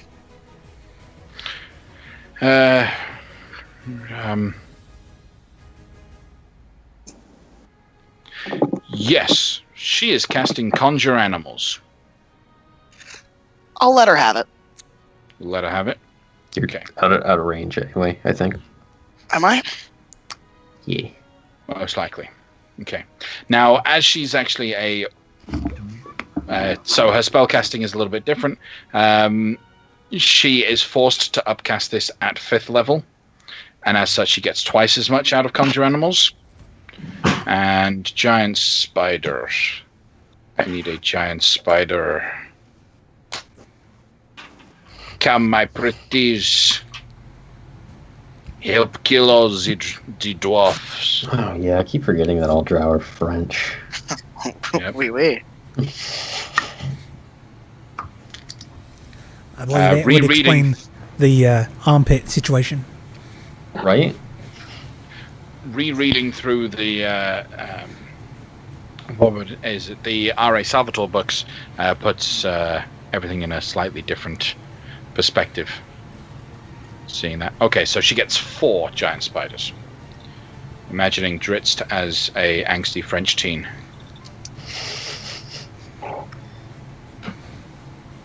Why hasn't the giant spider populated on the map? I guess she doesn't get any. Darn. All right, that's summoning in. They will roll for initiative once. There we go. Aha. And she will bring in 4 of them. Because it was upcast. And I'll roll for initiative for these creatures. All right, then that'll be her turn done. We are up at Nos. Wampum, this is your shit. Do you want me to go for the lady, or do you want me to save the dwarves? Save the dwarves. All right. I would like to rage. Okay. And then I will start just hacking at the first spider that is within my... Actually, this one's in my reach, so I don't even need to move. True. 27 hit. That is definitely going to hit. 12 slashing on top of 8 radiant. He's Still going? And still going. Okay, I'm going to do it again. 24 to hit. That will also hit. 17 slashing. And that'll finish off. this Okay. guy. I'm going to step forward, and then I'm going to action surge and try to kill this other one as well. Okay. Drop. That's critical. That's a 20 That is too, so we get to roll for the Glaive of Wonder. We do. Oh boy. Fireball. So, would you like to roll a D100?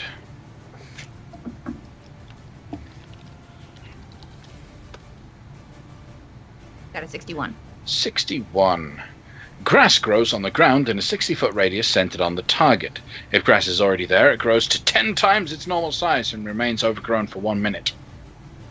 Great, so grass grows all around me. So Right. grass grows inside the mountain caves. Everyone's feet become a little bit warmer as there's now soft ground. Look down and just be like, okay. Keep going. Neat. That all was 18 points of slashing damage. Second attack out of that. Second Swap. attack would be a 15. That will also hit. Oh, wow, okay. So 15 slashing on top of that. That's another giant spider down. Okay. I'm done. All right. Wampum. Wampum will 5, 10, 15. We'll move to here. And will throw his axe to here Okay. and make it explode. Makes it explode. Okay. So each of the creatures inside of there need to roll dexterity saves DC 15, right? Correct. Okay. So there's 5. There's 8 of them in there. Plus 7. Okay. Okay. 1.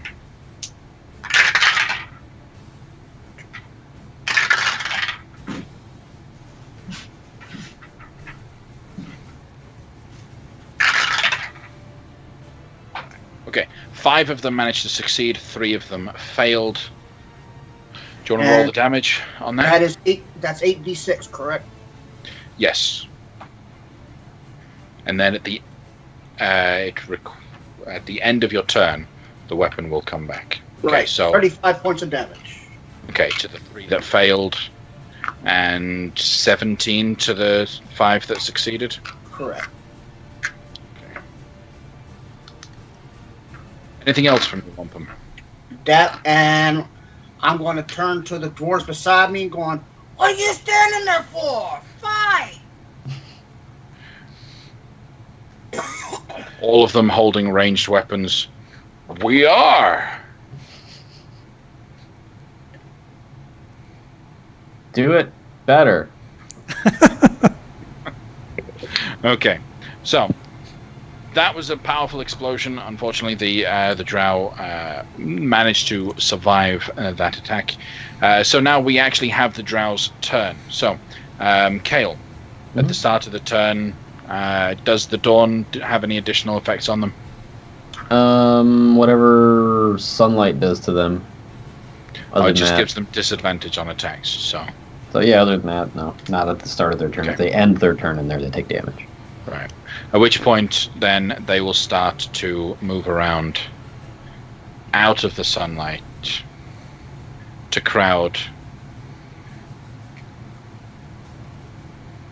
I'd like to poke that guy that just got close to me. Yeah. Yep.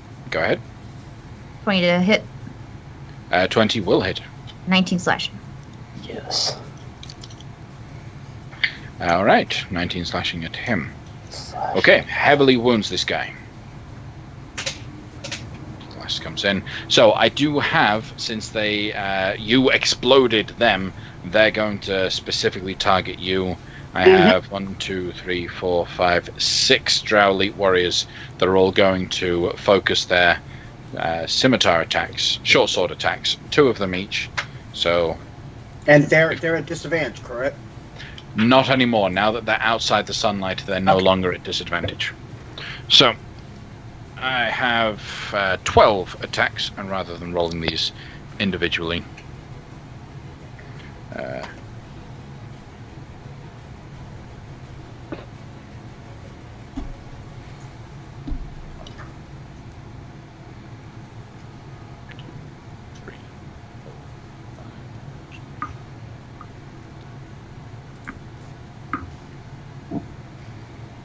okay. So, I have a 24 to hit, 13, 13, natural 20, 17, 24, 9, 15, natural 1, 21, 12, and 19. Wampum, how many of those will hit you? 2. The 27 and the 24 will hit. Okay. So the 27 being a natural 20 is doubled up. So I have 3d6 plus 8. And then I am going to, if the one right in front of me missed, I'm going to repost him. Yes, he's probably one of those that missed you. So, yes, 24 points of piercing damage. Okay. And then go ahead and repost. Let's see, damage 24.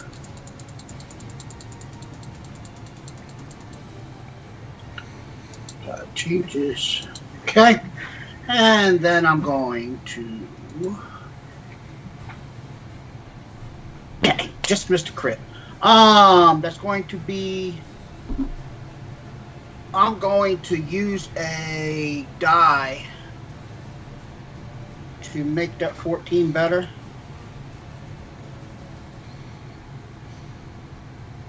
So actually it only becomes a 16 to hit. Okay. That's going to miss, Okay. unfortunately. Okay. All right, and then the other drow will continue attacking the dwarves that are centered around them. So, let's see the outcome of this. So these guys don't do poison damage, huh? These basic guys, no, they don't.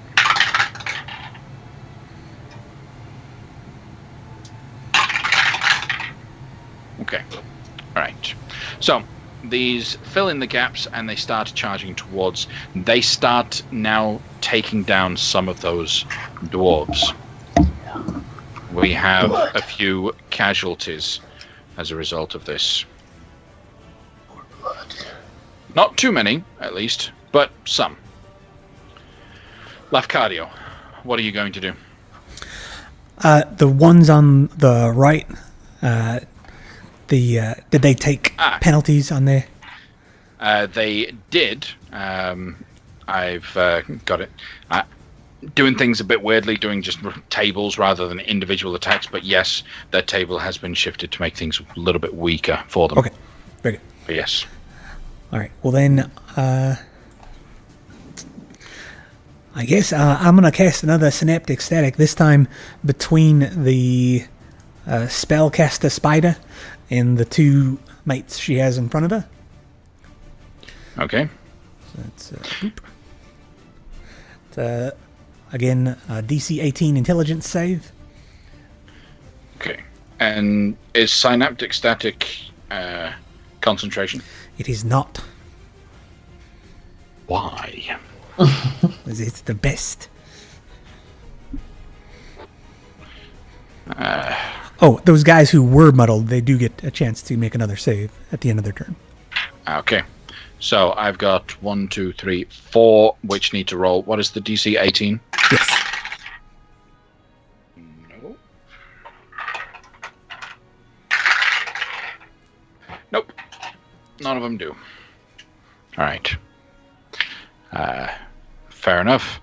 That's any spell with an effect that lasts a minute or longer should be concentration, in my opinion. All right. So she's got to roll an intelligence saving throw. Let's see. What she does. Okay. Plus 9. Okay. So she succeeds. The 2 that are there. That's an 18 and a 13. Okay. So one of them becomes synaptic. So the one that takes all the damage takes 34 psychic damage. The other 2 take 17. Okay. And I'm going to move up a bit so I can be a little bit closer to the action. Okay. Taslin? That's me. Quick question. If any of these drow run out of a square that has a dwarf, will the dwarves get opportunity attacks? Yes. Okay. So I'm going to upcast fear, or cause fear, at 5th level. So that should be 6 targets total. And I'm going to target the 1, 2, 3, 4, 5, 6. Right over here. So they need to make a wisdom save. Which 6, sorry? The 4 that were synaptic. Okay. And the then 2 in these front 2. of them? Yep. Okay. So. Cause fear, sorry. Okay. You understand when you ask the question of if they run away, they'll get opportunity attacks. You understand cause fear does not cause creatures to run away, right? Oh, you're right. Yeah, they would just not attack me. No, they would just be frightened of you. Which is fine, because I'm going to be moving towards them. Yeah, so Yeah. Are you sure you would cast this spell? Actually, on second thought, I will Realizing use... it's not going to do what you're hoping to do. Yeah, you're right. I will instead cast Scorching Ray at 5th level. Alright. So that should be 5th level. That should be 3, 4, 5 shots. 5 shots. Yeah. Wait. 6, right? Because let's Scorching see, Ray at is a second level spell. Do- So 3rd, 4th, 5th. Yep. So 6. Yeah. Alright. First 2 would be a 14 and a 19. 19 hits. A 24 and a 16. 24 hits. A 25 and a 27. Okay, both of those will hit. So you've got 4 of them that will hit. Lafcadio, were you going to say something? I was going to ask if I could retroactively take a bonus action. Oh, sure. What was Yeah, it going to be? I was going to use my healing light to try and heal this dwarf right here. Okay, go ahead. So I'll do that for one. But continue. I was going to say something too, and I was going to say that in these instances when Taslin is casting a lot of scorching rays at various targets, I like to imagine he's doing like a Sound of Music. Like the musical hills spin. are alive? Yeah, exactly. And just pew pew pew. Yeah. It's actually more like a rave. It's like... It's the disco ball of pain technique. Yeah. Alright, so that was 4 hits. Yeah, 4 of them will hit. Roll them each individually because unless they're going to the same target. I will do 2 on each of these two right here. Okay. All right. So the first one takes 6 plus 11, so 17 damage. And the other one takes 12. Okay. All right. Anything else? Yeah, I'm gonna use some of these dwarves as cover. From where I'm back here, and I'll move right near the one that was caused beef with Wampum. Okay. That's the one marked with the red dot. Yep. Right. Then we have Kale. All right. I will hold up Angel Mace, and I will point it at the spider pit lady, and I will shoot a firebolt at her using my action. I miss, probably. I rolled 12. That's going to miss. Great. Also, bonus action, I will redirect the Dawn spell to move. Oh shit. Just like right here.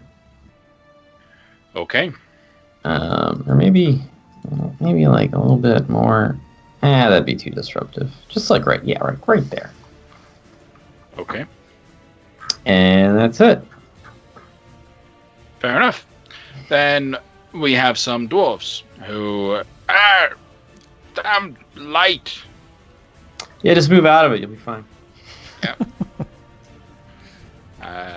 They're going. All right. So we have a couple that will try to at least kill the drow that's next to them before running, which they fail to do so. So they will still run out of the way, provoking an attack of opportunity from 2 of them. One of them might be muddled. Yes. So that one rolled a nat 1, and the other. Okay. It hurt. Didn't kill this guy. Heavily wounded though. All right. Another one is also going to run out of the way, trying to flank this guy. Okay. The drow in front of Wampum dies. Okay, let's see how, just in general, how they do with other creatures. Okay. Ooh, nat 20. Woohoo!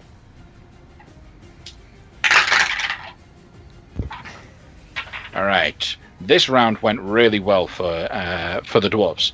Specifically, 6 of the drow ended up dying. Oh, dang. 2 from one side and 4 from the heavily weakened side. Also, it looks like my Dawn spell overlaps with a little sliver of that darkness. Would it dispel it? Sure. Oh, I was hoping there'd be more. You'd like there to be more? Yeah, Right. I want to get some mileage out of this Dawn, man. We have some spiders that are going to also take a couple hits. Okay. Oh, be hit, not attack. Okay. So that's wounding. Right, the Arachnomancer. Any of the dwarves that are still in the Dawn spell will take damage. Then So I see like maybe 2.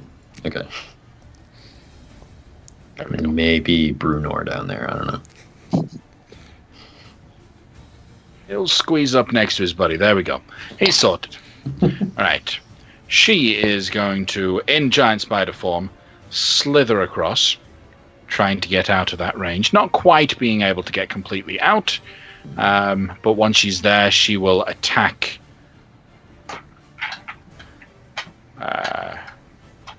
Yeah.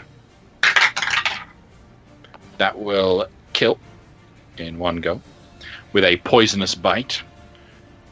And the rest of her turn is effectively wasted by that.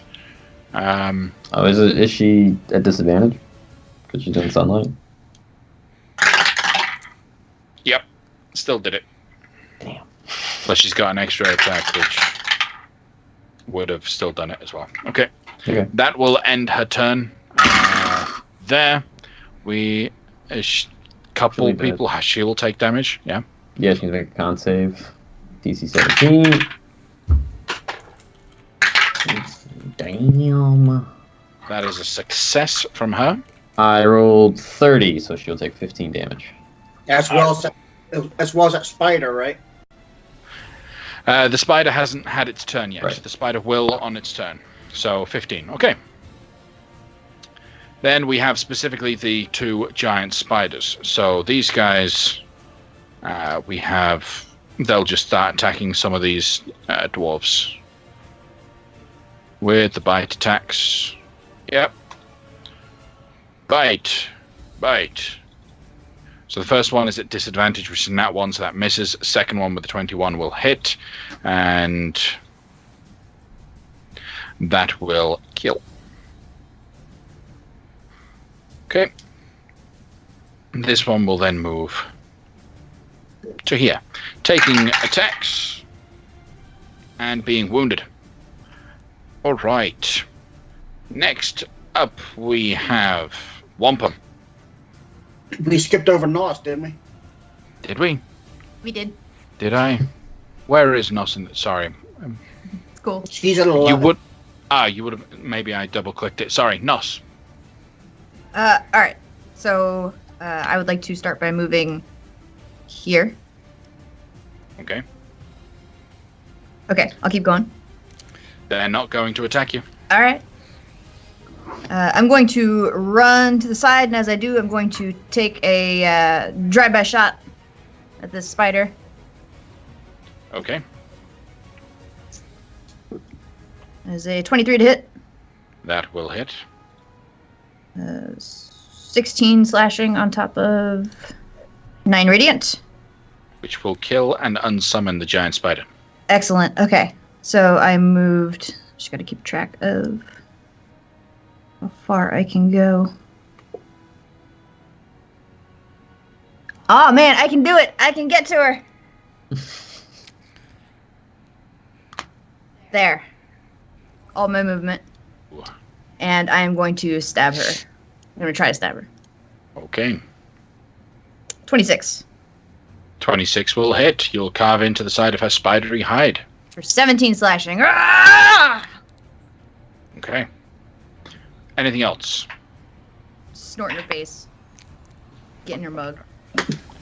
Okay. So, we have 2 drow still alive on the eastern side. Now these it's guys. Wampum's turn. Now it's Wampum. Why did I? Yeah. Okay. I'm not going to touch the turn order. I'm just going to wait. Wampum. I'm going to start swinging at him. Okay. First attack is a 29 for 17. Which will hit. And second attack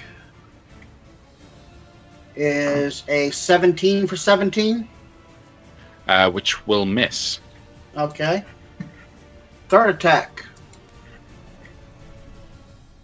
which is a 22 for 12. Which will hit. Targeting the same one. Yes. That will kill. Then I'm going to action surge and attack the one directly to the west. Hold on.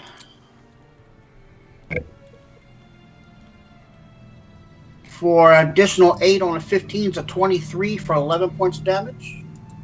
Okay. And let me add that other die. Okay. Second attack. Oh, darn it. One more die. So it's a 21 for 15 points of damage. Hits and hurts. He is heavily wounded. Oh no! But not dead.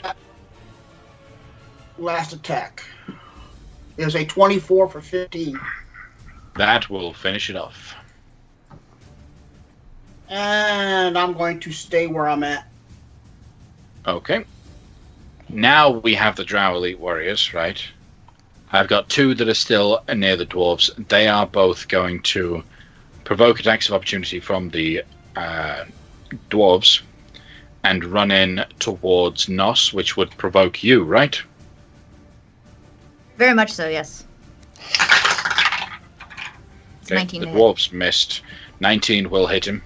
12 slashing. Okay. Ooh. Worst gets him, but he's still alive. Okay. This guy is going to attack you with his short swords. So, first attack is a 15 to hit. Whiff! Second attack is a 25. Ow! Oh. Is that the muddled one? That is the southern one. Is the southern one muddled? Yes, he is muddled. So, less a d6. 19. That just hits. That's okay. Okay. Hitting. Then that deals 10 points of piercing damage. Resistance, so you take 5. Yep. That is them done. We have a few more. 3 that are going to attack Wampum directly. So I have 6 attacks. Yep. 2, 3, 4, 5, 6. 20, 13, 23, 24, 17, 21. The 23 and 24 hit. Okay. These guys are not muddled at all. Okay, so let's...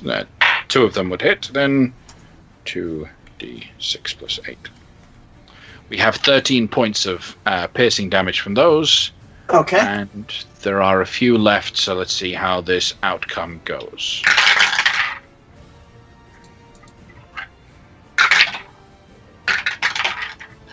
Okay. We have a few more dwarves that will kick the proverbial bucket.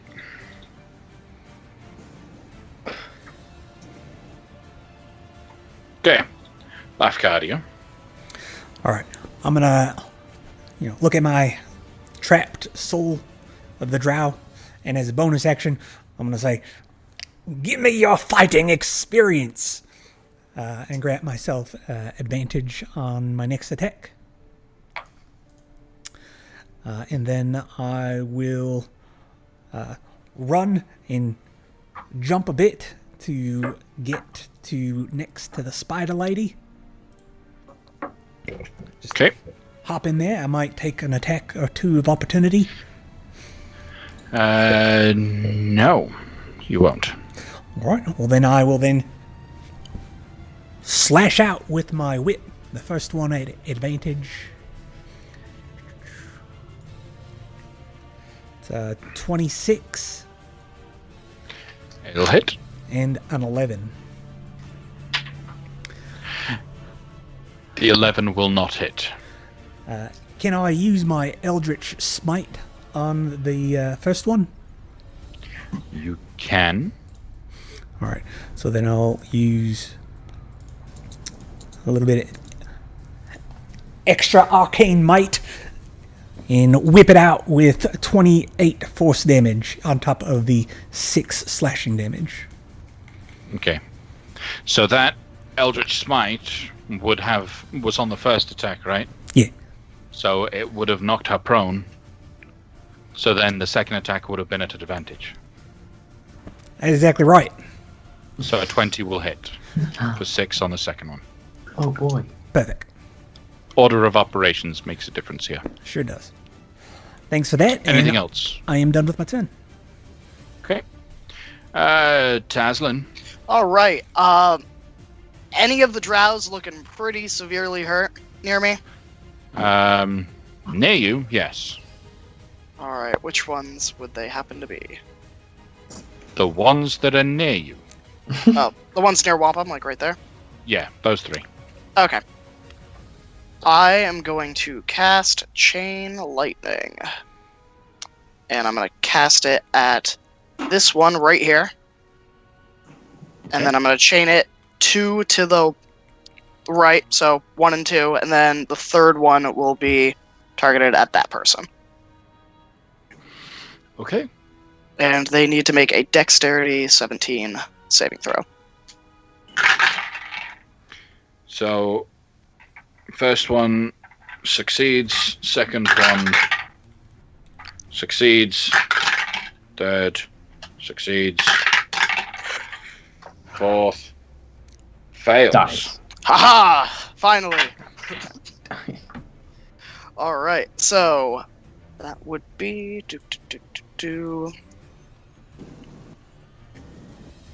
10d8 damage, and then half.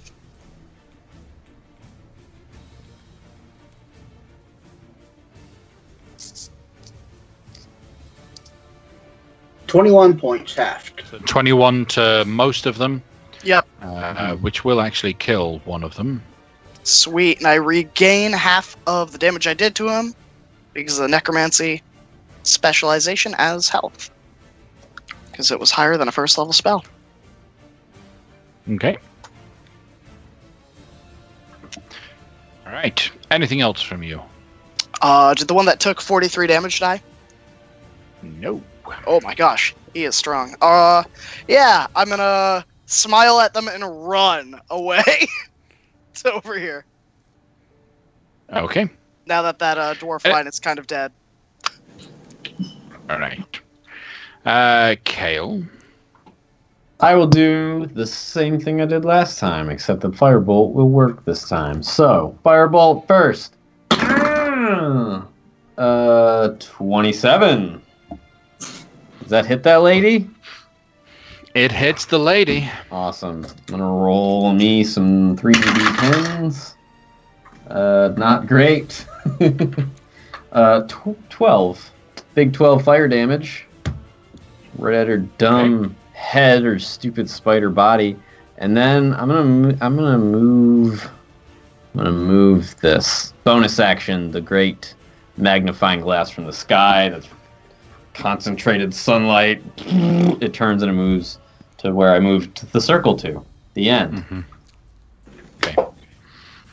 All right. The dwarves, they're starting to get the upper hand. They're going to move in to support and help.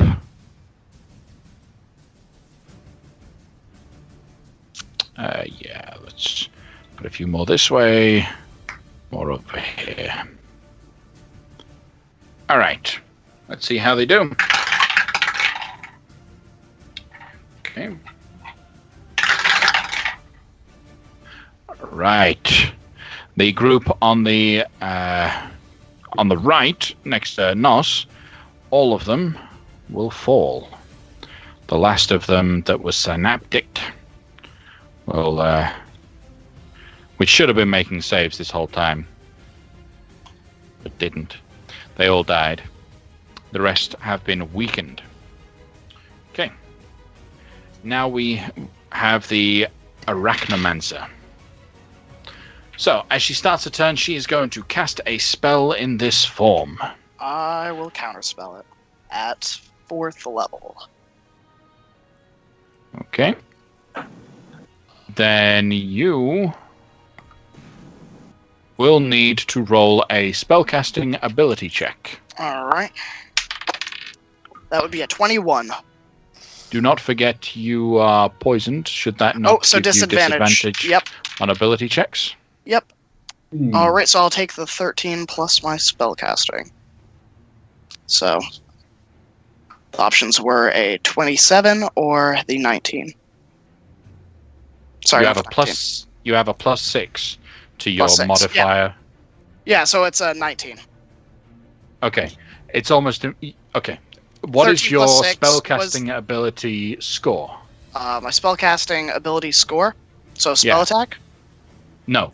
What is your you're intelligence based caster? Yeah. Okay. What is your intelligence score? 20. 20. Okay, so your intelligence modifier is 5. Yes. Okay, so I should so just use the modifier. yeah, it should just be the intelligence Okay. modifier when it comes to spellcasting ability checks. Okay, Alright? so it's a 18 or a 24. Okay, so the 18 will still succeed. All right, but just wanted to clarify that that's the actual roll. Okay, Got so that. seeing her attempt to dominate monster fails. Aw.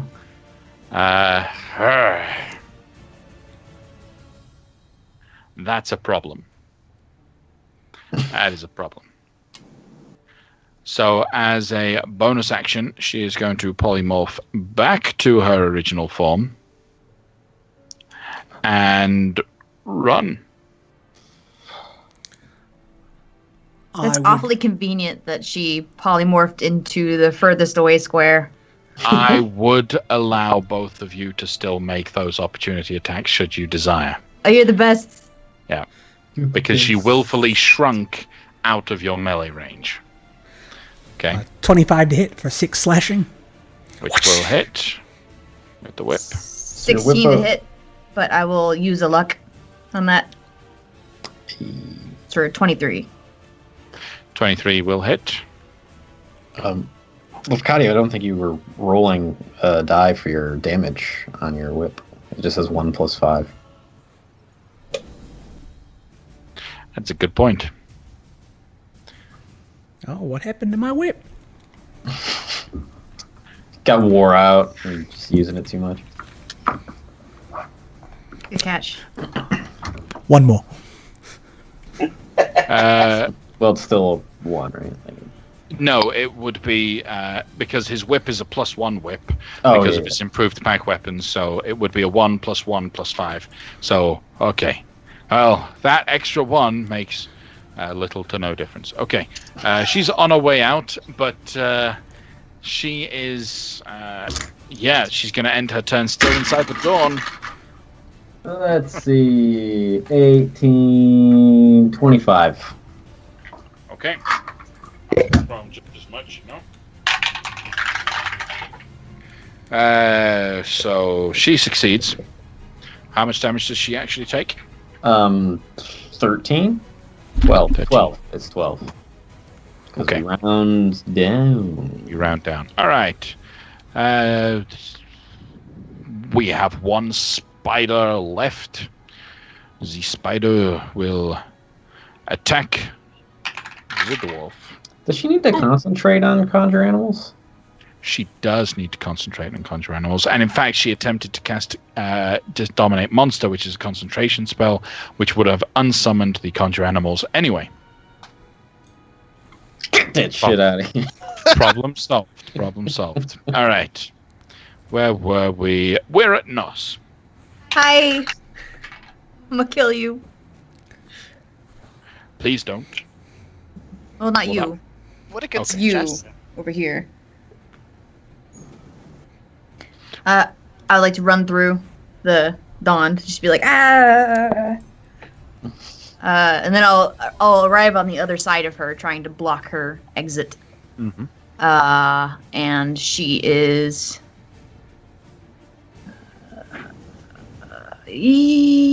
I'm trying to think whether or not I should attempt to grapple her, because if I attempted to grapple her, then maybe we could collectively keep her alive and interrogate her. But I'm thinking that that's more risk than we're willing to handle right now, so I think I might just keep trying to kill her outright. Is what's going through my head. So you guys can be privy. Fair enough. You do get to decide when you deal the damage, whether or not it's lethal or not, but that looks like a crit, right? That is a crit. We'll go ahead and go lethal. And that's a nat 20 crit as well, so Yeah, so... go ahead and roll the damage, and then we'll roll the random effect. Okay. So that's 21 points of damage on top of 5 radiant and then 8 radiant. She's gonna fall. Well, let's see if that. there's grass that grows around me or something. What? Roll a d100. 28. 28. You cast Stinking Cloud Oh no! on the target.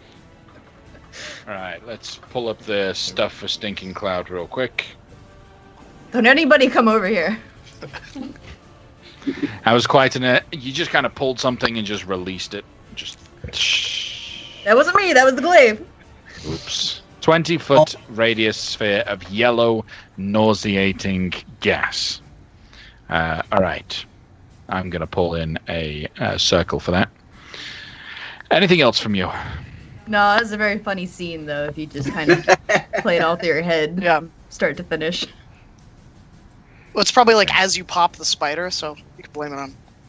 Yeah, just whatever. It wasn't me. Yeah, you blame it on whatever else. All right. Wampum. We'll move to Starting with that one. First swing is a 24 for 13. 24 will hit for 13 points of damage. That will finish him off. And then I will go to this corner. Next swing Okay. is going to be a 24 for 15. Another hit. Not quite killed. And the last swing is a 23 for 10. That will also hit. And I'm going to use my last die. And I'm going to try to make him fear me. Okay. Wisdom save. Does that extra 9 point of damage get added to the actual attack? Correct. Okay. He shall fear you in the afterlife. Gotcha. All right. Anything else from you, Wampum? And yes, I'm going to move over to here. Get in between the two of them. Okay. 3 drow warriors remaining. Their mistress is dead. They are going to use the disengage action and run out through the shadows into the darkness. Rude. I know, right? But that's as far as they get. Lafcadio, what do you desire to do? I will use my feline agility to move 60 feet in that direction that the drow are fleeing. And during my traversal of all the dead bodies, I'll note that there's this dead or unconscious dwarf, and I'll try to use my healing light on that fella. See if I can bring him back. On which one? Sorry? I know it doesn't really matter, but okay. That guy, yeah. That one. I do 1 point of healing for him. Okay. And Anything else? That's it. Okay. Taslin. All right, I'm gonna run 30 feet towards the fleeing drow. And then I'm gonna cast black tentacles 90 feet away, hoping to block their escape. I can't go out any further than that, Okay. like past the darkness, but So what does black tentacles look like and what does it do? it is squirming ebony tentacles fill a 20-foot square on the ground that I can see within range. Actually, the darkness, I probably wouldn't be able to see it, would I? Nope. Never mind. Well, so Correct. much for that. And I didn't take Fireball today. Womp, womp. I will just run an extra 30 feet. Okay. With my quarterstaff, like, ah! You Okay. got him!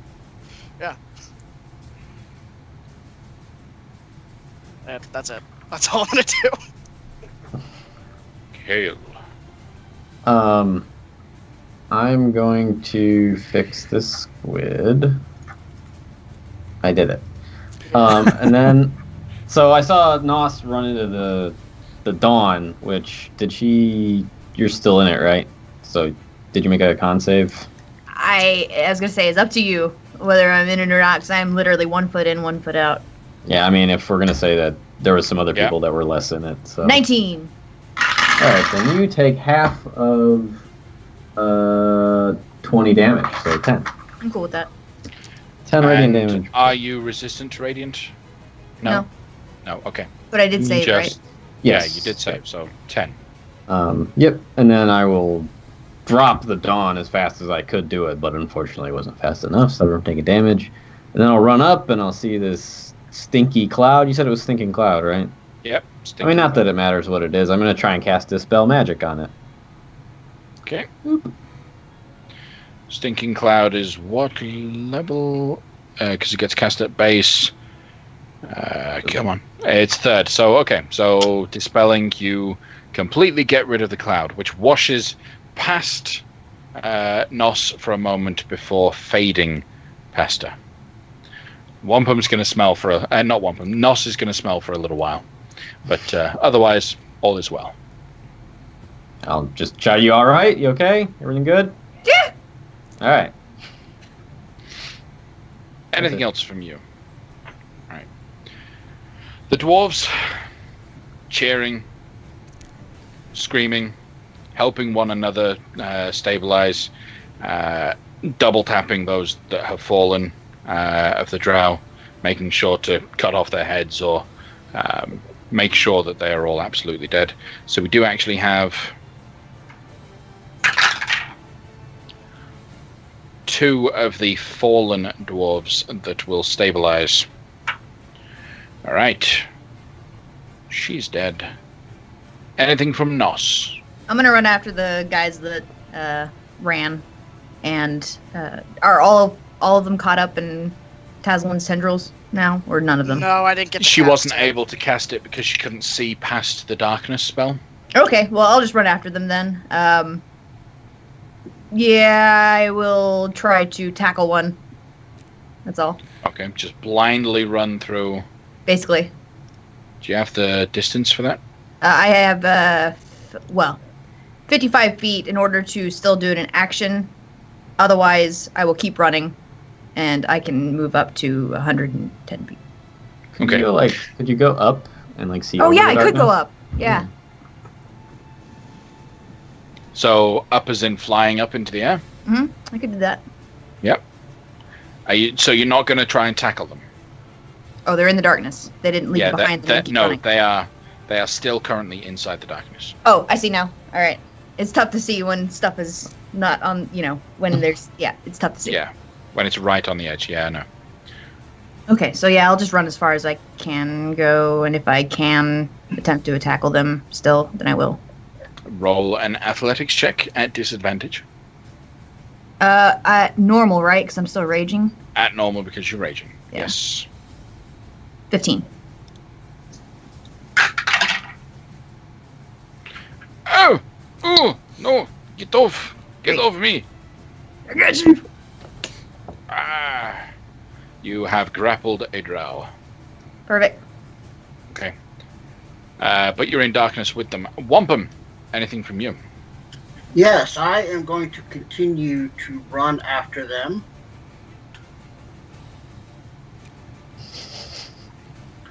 Okay. 5, 10, 15, 20 feet would put me there. All right. And I'm going to throw at disadvantage. Vinny, is that? Oh, sorry. Okay. So throwing at disadvantage, go ahead and throw. At the rough direction that they might be in. 16 would be the first try. Will miss.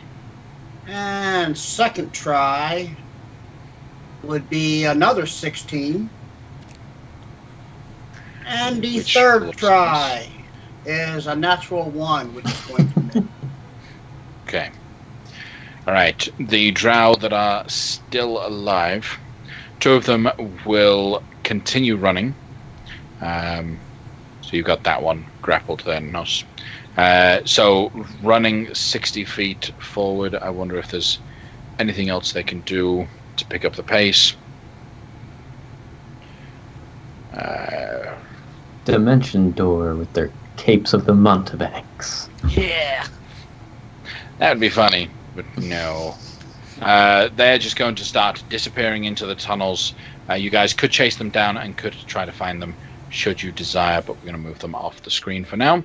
All right, we do have the one that is now grappled by Nos. He can't see what's going on, but he will desperately try to, he has disadvantage, shoot Nos with his hand crossbow. Anyway, He's got disadvantage because he's blinded. So why not give it a try? That fell on the floor, so we'll just roll it like that. 17. Misses. Okay. Lafcadio. I'd like to move up here, use a bonus action to throw another healing light on one of these fallen dwarves for 4 HP. And then on the next one, I'd like to try and stabilize and try to stem the blood. Roll a medicine check. That's a 4. You fail. So much blood! As he's bleeding out. That's because it's dwarven blood. It's resilient. All right. Anything else from you, Lafcadio? That's it. All right. Taslin. Yeah. Hey. I can't run through this glow of darkness, and I don't want to waste another spell slot, so Taslin is going to just make his way up towards the Arachnomancer, and that's what he's going to do. Look It's for just cursed kinda- weapons. No, I'll leave those alone, but I'm going to use the run action, just go right there. Rifle through her things. Kale, would you do anything? Yes, I would. What's the range on this stuff? So I got a question for you. Could aid be used to revive somebody at 0 HP? Aid gives someone additional temp hit points, right? Or is it No, it that- increases their max and it grants them 5 hit points. Yes, it can bring them back. It's just if they are not healed past that amount before the aid spell ends, they will then drop again. Okay. I will move over a little bit, and then I will do that. I'll just do a second level aid on these 3 dying dwarves, which are all perfectly in range. All right. And all of them will wake up. How much healing do you provide to them? Just 5 hit points each. 5 hit points. Okay. So as long as they receive 5 hit points worth of healing at some point in the next, how long? Hour? 8 hours? 8 hours, yeah. 8 hours, then they should be fine. Okay. Anything else from you, Kale? That's it. Okay. We'll skip over the dwarves. Nos, what are you doing with this guy? I'm going to drag this guy back to the center of the cavern and let everybody else kind of tie him up and get him situated. Okay. So pulling him out of the darkness at least. Mm-hmm. Okay. Anything else? Nope, just, doing that. All right. Wampum, you are in the darkness, so you don't know, A, that Nos dragged one out, and B, that the other 2 left. Alright, so I didn't hear Nos dragging this guy next to me? You might have heard her dragging, but you might not know that she's all the way, like, where she is. You know she's probably outside of the circle, but you wouldn't know where. Alright. And, well, I'll say, Nos, where ye be? Oh, we went back! We're over here now! Follow the voice! I will turn around and walk straight out. Okay. Are you going to do anything? How bad is this guy looking? Pretty bad, actually. He's, other than the fact that he's being grappled by Nos, he's looking about ready to fall. I'm going to clench my fist up and look at Nos. Is there a reason I shouldn't? That's standard operating procedure, just in case we think of any questions that we didn't already ask. But it's your call. They be coming to me down again, and I'm gonna punch him. Okay. Roll to hit.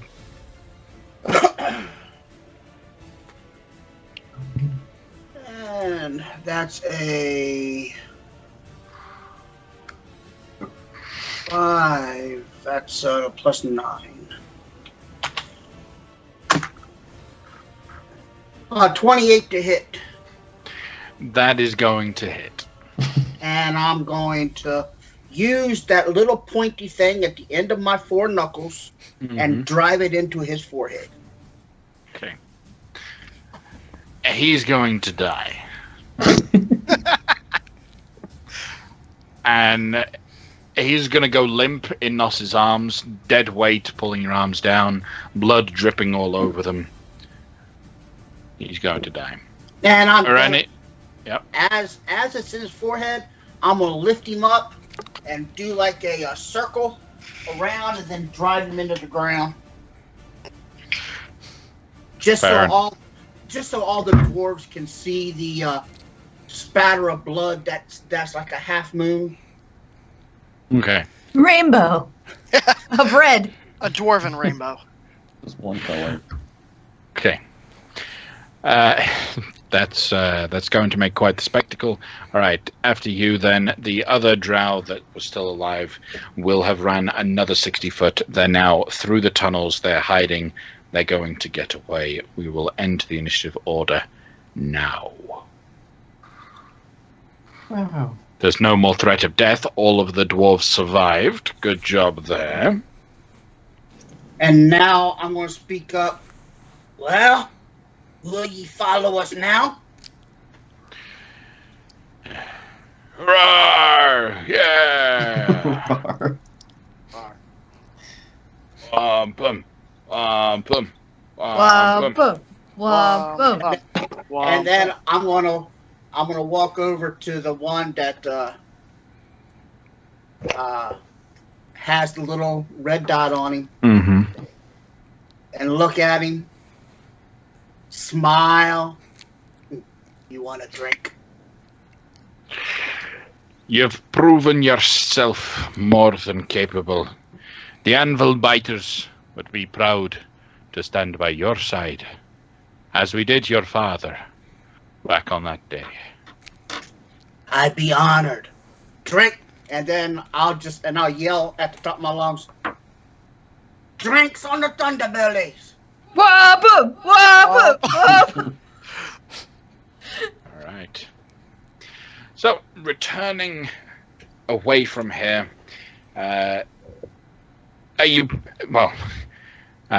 your mother had brought you here previously? Yeah. Mm-hmm. So she's amongst the crowd, having survived. She'll say, hang on. Wait a second. Still can't bring you all inside. So let's bring the ale here, and let's have a party inside the cave. Aye. All right. I'll go get the ale. So she's going to go back in and then smuggle out a couple barrels of ale into the cave system for you guys to sit and talk and mull over your guys. Like, so, Mrs. T, yep. You need a hand? Yes, please. Any help will do. Okay. So you managed to keep all 28 alive. Well done there, Wampum. As a reward for that, for your attack on the Drow enclave, the Drow stronghold, using the sidekicks rules on that are Unearthed Arcana from Wizards of the Coast, I will be creating 28 level 10 assistants. Now, I'll send you those links because they give you 3 different types of sidekicks you can create, and you can decide the arrangement of them because you've got different styles of fighting that are in them. And then I'll create the mix for you, and we'll have some fun for that battle with a whole host of actual sidekicks. Very cool. Very cool. Okay. 28 NPCs. On one side. All right. So, what do you guys want to do? Yeah, so I'm rifling through the Arachnomancer's things for anything of value. Or any clue, if they had like any correspondence, how we had the dwarves here. You'll find roll an investigation check. Sure. as And you I'm look still over at the place. disadvantage because I'm poisoned, right? Yes, for an hour until the poison is removed from you. Oh, I'm gonna go around and like heal everybody that needs to be tend to wounds and stuff. But as part of that, I'll approach Taslin at some point, ask him if he's all right. He'll say he's poisoned. I will cast Lesser Restoration on him, so he's not poisoned anymore. Okay. All right. So investigation without the disadvantage then. All right. That would be a 17 plus 9. Okay, you will be able to rifle through everything that she has. This individual was very nature-based in her casting and in her person, so her armor and clothing seems to be made out of natural resources. She has a whole load of components in component pouches that you could claim if you wanted, but specifically you will see just a simple note of instruction that has a rough guide of the tunnel systems within the mountains here, indicating someone was aware of the fact that the dwarves were here specifically, and then instructed this arachnomancer to lead a large contingency of drow up to attack them. Okay. Okay. Yeah. But the note doesn't give any sort of indication of who might have written it and who might have started it. But the trail does lead back, like it leads specifically from Menzo Berenzon on the map. All right. So this arachnomancer must have come from the city. All right. So Tazlin will kind of crumple the note up in his hand, like palming it like a magician. And he'll make his way around through the crowds to Wampum, and like as he's passing, he'll like give a high five and like slip the note.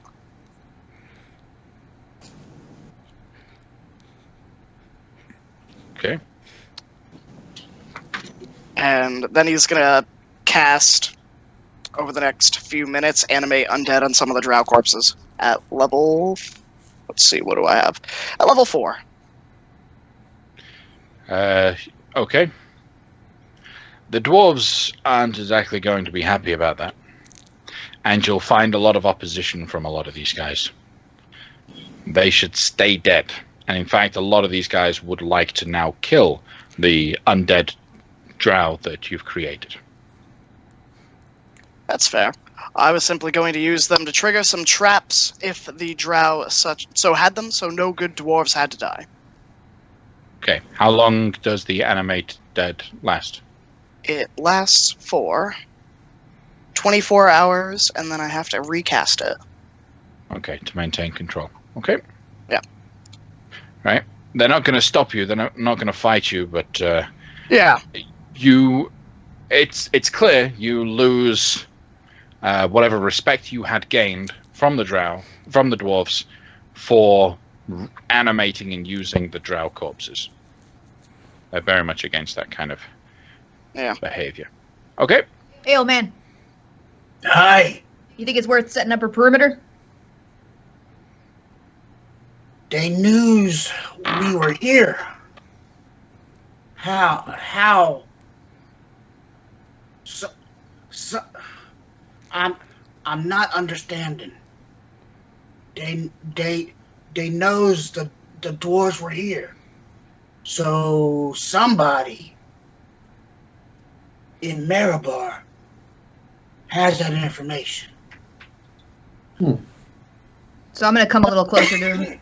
I'm going to say, that usually points to a mole. Before we go talking about that or doing any sensitive information do you want to set up a perimeter to make sure that if any of them got away, they don't come back and overhear us? I think that'd be a very smart idea. All right. With your permission, I'll take a couple dwarves since they're the stone folk, and we'll go around and close up any holes that ought not to be there. Aye, good idea. All right. Be back. Okay. All right. So you'll close off some of these tunnels over the next couple hours. The ale will have returned, and everyone has a good time. Everyone relaxes. These guys all take short rests, regaining whatever health they had, and talk will start spreading amongst the dwarves. It's like, what are we waiting for now? Why don't we go and deal with the real problem before these drow get a chance to report back that they failed? Can I ask a few questions of my soul that I got? They're not going to fight you, so of course. So I say, hey, Wampum, what's the lady's name that we're after back at the City of Brass?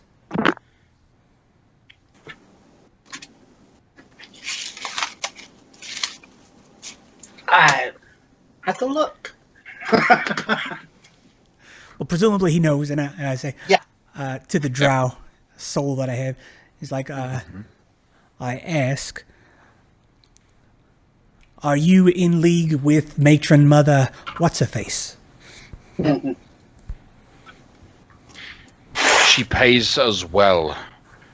Yes. And said, how did you know these dwarves were in this cave? Dwarven spy gave us map.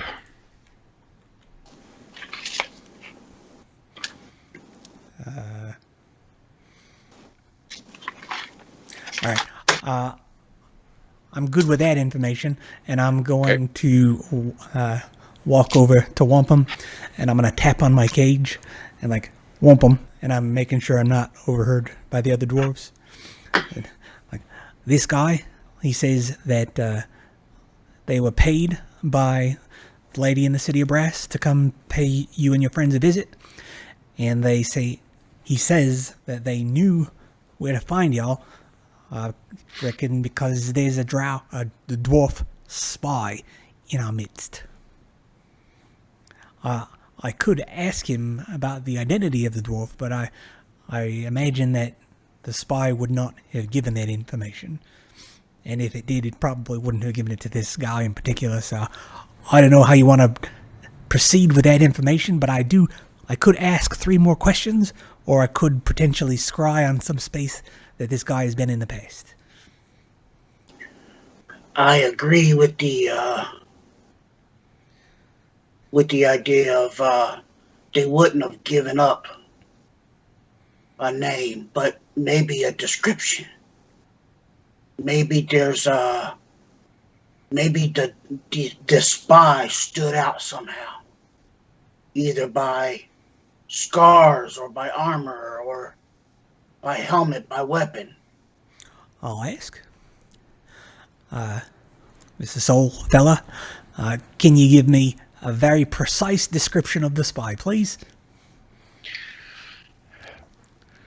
Runt of a dwarf, skinny, doesn't wear armor because it doesn't fit. Looked like he was scared, cared only about the money. Had a blade to his side, but certainly didn't look comfortable with it.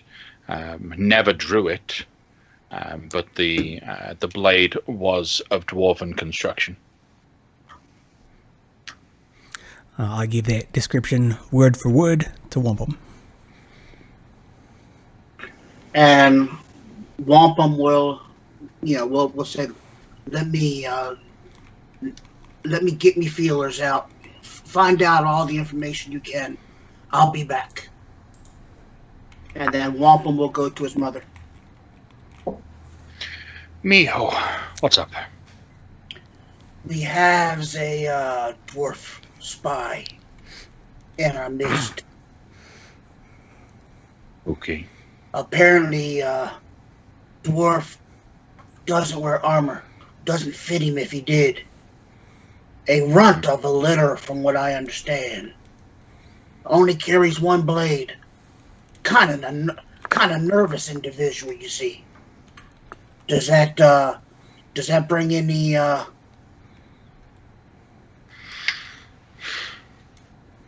Makes me think of 1 or 2 that we've dealt with recently.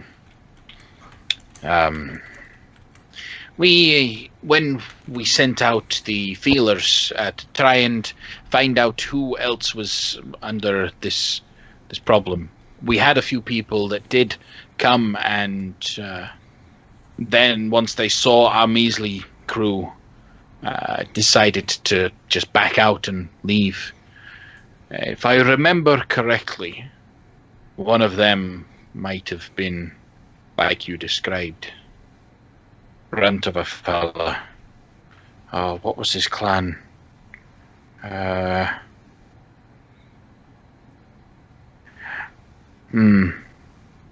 Shield something. I've got to double check me. Well, the people that I spoke to that day, see if they can tell me. But it was Shield something. I know that. This doesn't bode well. If they know, how much do you think they know? Well, they knew enough to bring a whole contingent of drow. Now, did you take your mom aside for like you're doing this all privately somewhere? Yes, I went to meet her. Okay. Okay. Then time is of the essence, I think. Does you think that you can track down this individual while we go to the city of Brass, or should we track down this individual first? Let me worry about him. I know a few people that owe me a few favors. I'll find out who it is, and I'll get to the bottom of this. You go, avenge everyone. Finish this, wampum. And I'll grab the side of her face again, and I'll touch her forehead, and then I'll give her a kiss on her forehead. I see the ways. Okay, come back. She'll walk over to Nos. Bring him back. Oh, yeah. You got it. At the cost of my own life, even. He's coming back. Good. All right. So, what's on the cards for you guys now?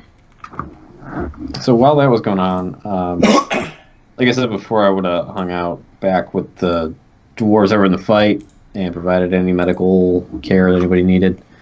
But once that was more or less settled, while I guess Wampum and Nos were off talking to Wampum's mom, I would like to ritual cast augury. So I'll get out some like sticks, just chuck them at the ground, and then I'll stare at them for 10 minutes, and I will receive an omen. Course of action that you plan to take. So, a specific course of action that we plan to take within the next 30 minutes is to continue. Should we continue trusting all of the dwarves in our company? Okay. So the specific action is trusting these dwarves with your lives. For the next 30 minutes, you get good feelings. Well, is it the results of a specific course of action that we plan to take? So, like the results of that course of action that we will take within the next 30 minutes. That's a good interpretation of it. All right. So the overarching results in the end, rather than what is the result of the 30 minutes. Okay. Right, but also like it. Just as a reminder, it doesn't take into account like extra spells cast or stuff like that, so it might not be entirely accurate. Good results. Okay. Still overarching, without the influence of anything else. Good results. Okie dokie. That's it. That's it for me. I don't know if anyone else wanted to do stuff. Probably not Carl, because he just walked away. Just like Taslin did. So after Taslin gets his 1, 2, 3 zombies, or zomboys, as we'll call them. That'd be They're all 4, male right? drow. 4, you're right. Because I'm necromancer, so 1, and then I upcast it to 4th level. So yeah. So he'll go outside, and he's just gonna find a cozy place a little away from the entrance of this meeting place. Sit down, with a spell book, and just have a nice, relaxing moment. That's all he's gonna do. Your corpses. Yeah, I mean, they're just gonna be kind of watching guard around him, just milling about. Okay. I'll have them each pick like a leaf off a flower, so they all have their own name. Are there flowers down here? I mean, I'm assuming there's like trees outside, maybe, or I don't know. I made a whole patch of grass grow. Made a whole patch Sure. of grass. Yep. Okay. So each one of them can pick a number of blades. So, Yeah, 1, So 2, one- and 7. so one is number 2. Yeah. All right. Okay. So, So Wampum will come back, Mhm. and he'll look at all the dwarves, and then he'll tell them, "Go get your stuff. Pack up. We leave 2 hours." aye, sir. Yeah. To war. All right. They'll run off. They'll start putting on all their armor and gear and everything good to go, ready to charge on to battle in 2 hours' time. All right. So in those 2 hours, I would like to do arcane recovery for a short rest. Okay.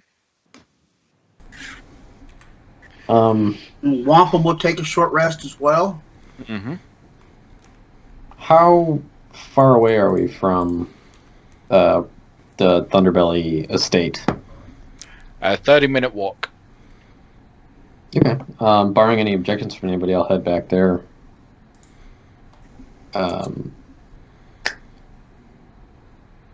I guess.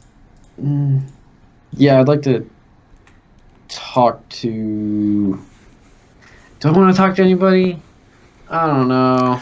Before, Kale, Yeah. if I see you like debating whether or not to do something, I sidle up to him and tell him the information that I got from the soul about the spy and all that other stuff, just in case that directs your actions. Okay. Then yeah, I'd want to go back and talk to Wampum's mom, I guess, real quick. Okay. So she's on her way back to the city anyway. She badmouths a guard that tries to find out why they're going back and forth to the mountains on this particular occasion. But eventually, back inside. What's up? Hey, did someone already talk to you about the whole dwarven spy thing, possibly? Hey, Wampum told me about it. Okay. I'm not super familiar with how dwarven houses work. Do you have some sort of spy master or something similar, or are you, as the matriarch, just the whole proprietor of all the information? I've taken a lot of the roles over myself lately, but I do have an advisor that used to be our spy master that helps me.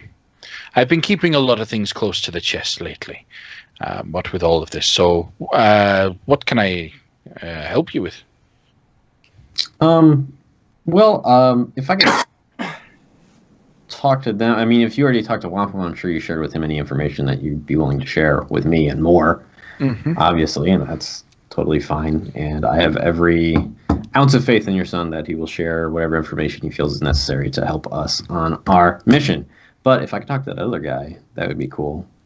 And also, well, I was just wondering, I think it would, he may not want to admit it, but I think it would help put Wampum's mind at ease if it was easy for us to check up on you. And that's something I can do from great distances magically. But it'd be easier to do if, this is going to sound kind of weird, if I could get like a lock of your hair or some little, like a fingernail or something. Some little part of your body that you'd be willing to part with. Roll a persuasion check. Sure.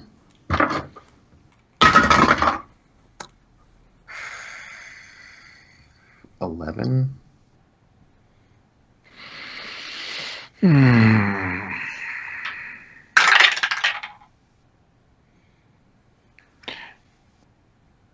She'll cut off a small portion of her hair and wrap it up, tie it up in a small knot, and give it to you.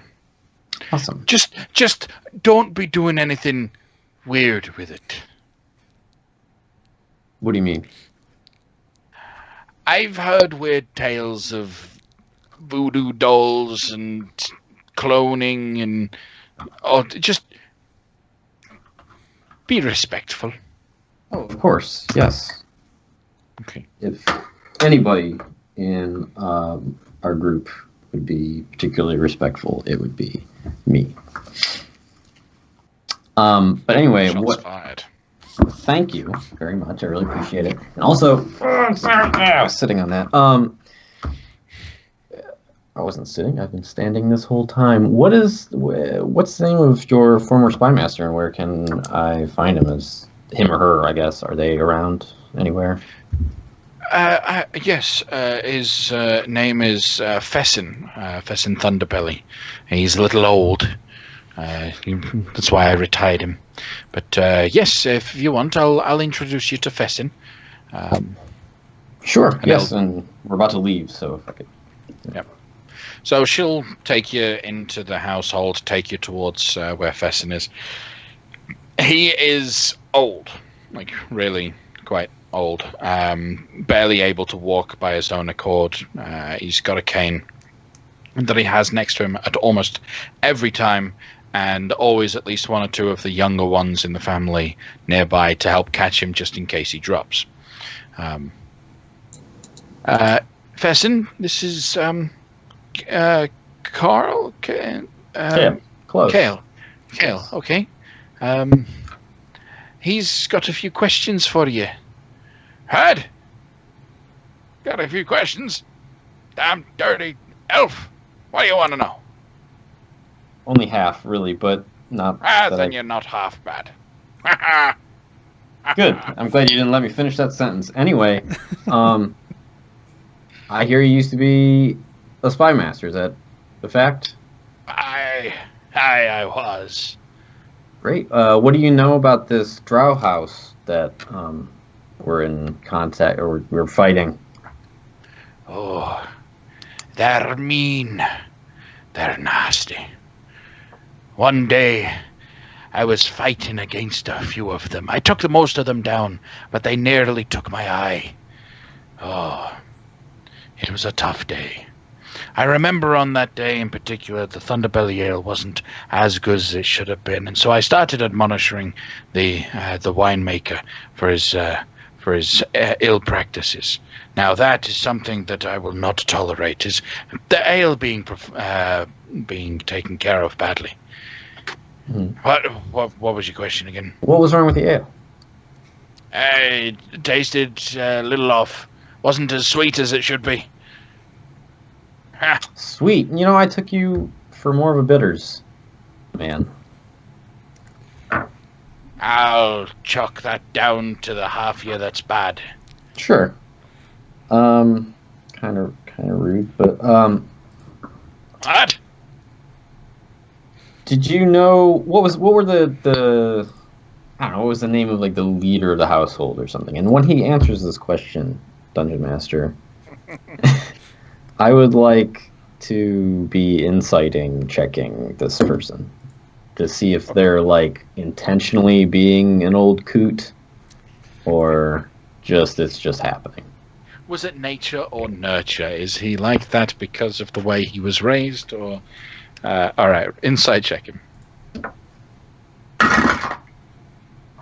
That would be a 20 exactly. How about that?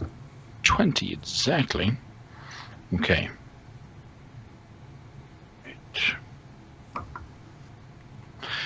He's an old kook. He always has been.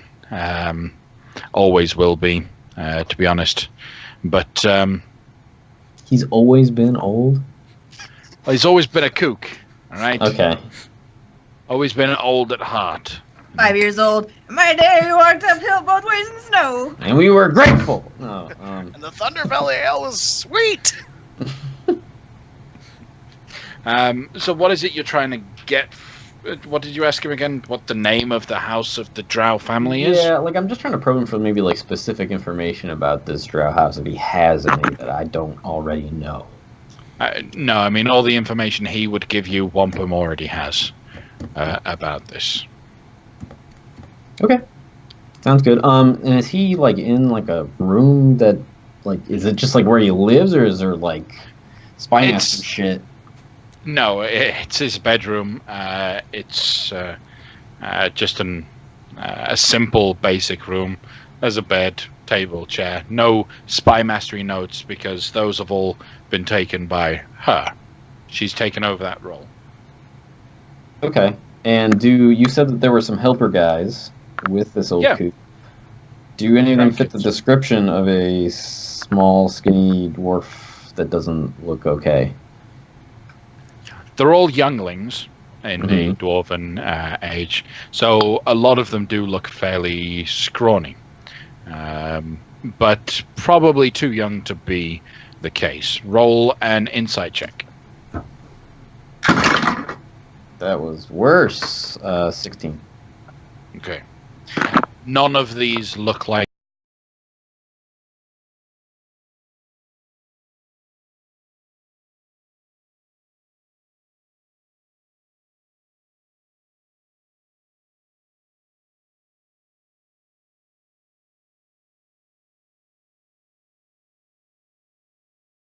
they might be the spy. Okie dokie. Sounds good. I'm pretty confident in my insight. Okay, that's it. Okay. That's basically all I'm going to do here. If anybody wanted to hold me up, they obviously can. Otherwise, I'm going to start walking back, but then like halfway back, I want to get to a point where I'm like alone, I guess. Like you said, it's like a half-hour walk back, right? Yeah, it's about that. But before you get back to that point, Wampum's mother will impart an additional bit of information that she hasn't really shared with others because you were asking anything specific, and that was that she does have a friend who lives and works in the city of Menzo Baranzon. She trusts this individual with her life and trusts her when she says that the drow that are hunting after this family are actually currently disgraced drow who are doing this with intent to get back into favor with the rest of the drow. Okay. Okay. No word as yet as to why they were disgraced or how or what happened, but that is the circumstance.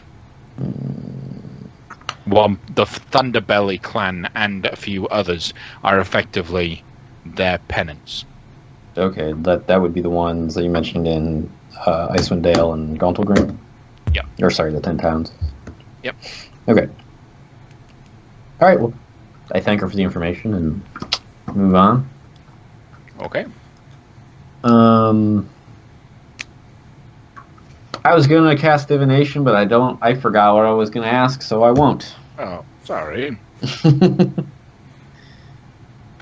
soon as you remember it, we'll retcon and find out that you did cast it. Okay. All right. So everyone's packing up. Everyone's getting ready to leave in 2 hours' time. And Kale will get back with an hour to spare, roughly. Anything else you guys would like to do before you... Or, in fact, how are you getting all of these people to the elemental plane of fire? Yeah, how are we doing that? I took a short rest. They can walk. So are the Harpers able to get us there? They could, possibly, but... So you're going to have to be limited by the plane shift spell? Which means 8 people at a time. Yeah, we just do with them the way that we did with the slaves in the Earth place.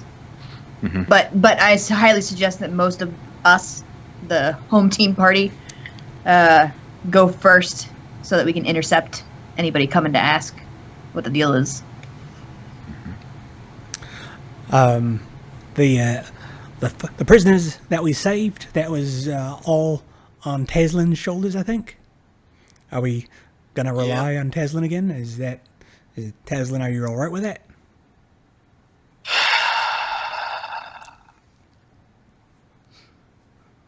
If I have to, I will. If anything happens in transit that happens to kill some of these dwarves, that's not on me. There is a slight chance that we may not end up where we want, and I have no control over that. I will do it as a favor to Wampum, not because I have any personal stake in this, but I will do it because You're right, I I owe see. you all. Do we want to land in a place in particular, like where that other dwarf's shop was, or would that be too obvious? Is there some other place that would be better? I think that place is pretty good myself. We know it. We've been there. Why not? And if I happen to drop the dwarves in a different direction, I don't assume none of them know where it is. Perhaps we should acquire a map of the city so they are all aware where the shop is in case any group becomes separated on my travels. Agreed. Okay. Like, we saw it from overhead. Would we be able to draw a map? You got a rough idea. Yeah, you could be able to give them a rough indication of everything. I will disseminate that information. Actually, while we're at it, while we're doing this, let's go ahead and make it an official briefing. Get a stick and draw a line in the sand, being like, "This is the Sea of Fire. Don't go outside these places here. The place is run by Ifrit. They're the law enforcement. They have a market with souls. There are fiends running around, so be careful." Just whole rundown of what to expect on the Plate of Fire. Okay. Should we? I'll posit this question to the group. Should we contact the Freak and let them know what's happening? It might be possible that if they know the sort of things that this Drow family is up to in their city, they'll do something about it themselves.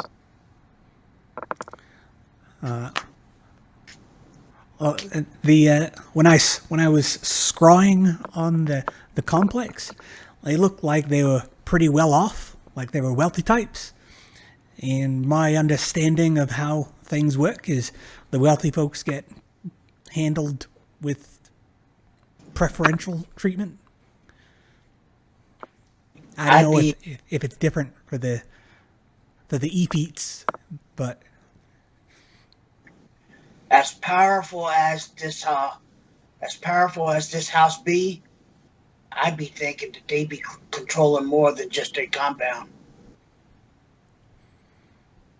Mm-hmm. Well, your mother did share a little extra information with me when I went back to speak with her. She said that this Drow family is actually disgraced, and they've been kicked out of Menza Branson. So that would explain the rough conditions that they be in. right. So I mean, it's reasonable to expect that the longer that is their family status, that the weaker they'll become. They're expending a lot of resources right now, and I can't imagine that they're gaining a whole lot because they're a disgraced family. I'm not, totally up to date on the ins and outs of Drow society, but that's the way it works pretty much everywhere else, I would imagine. So maybe all we need to do is starve them out instead of storming the castle, as it were. Yeah, I like the idea of breaking them up. Let us choose the field of battle instead of them choosing. Maybe we could convince these Ifrit fellas that the companion of the matron mother is up to no good, and have them pull him out of the compound somehow? I like you thinking. Perhaps. I feel like that's the kind of thing that would demand proof. You can't just fabricate proof.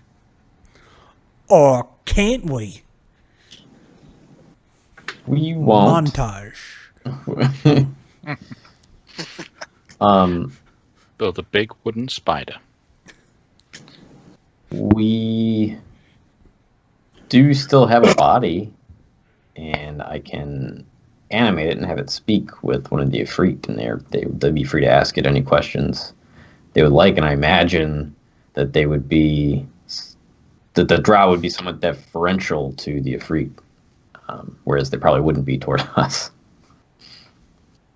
I'm concerned about bringing them into it because they control this place where we're going, hands down.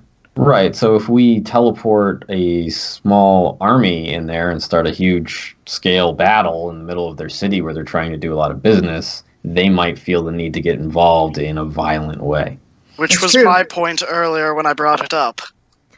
Yeah, what he said. But I also feel like there's equal chance that we could get in and out before they could amass enough force to come after us. Either I way, really think that we need to bank off the speed when we're doing this. What gives you the idea that dwarves are made for speed? Not fast enough. We're natural-born sprinters. Over short distances, maybe.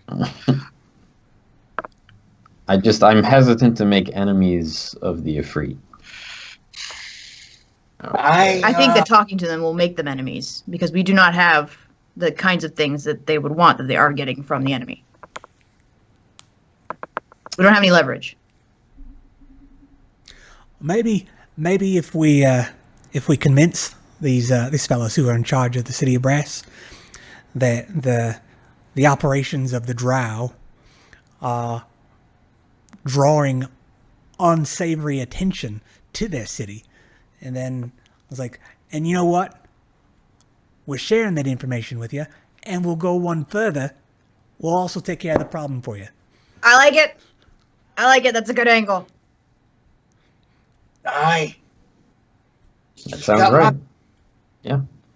Wampum, as a representative of the Thunderbelly clan, you might be able to hold some sort of sway in that regard by telling them that you will be sponsoring a boycott of the City of Brass, and any and all dwarves that do business there will not do it as long as the Drow remain.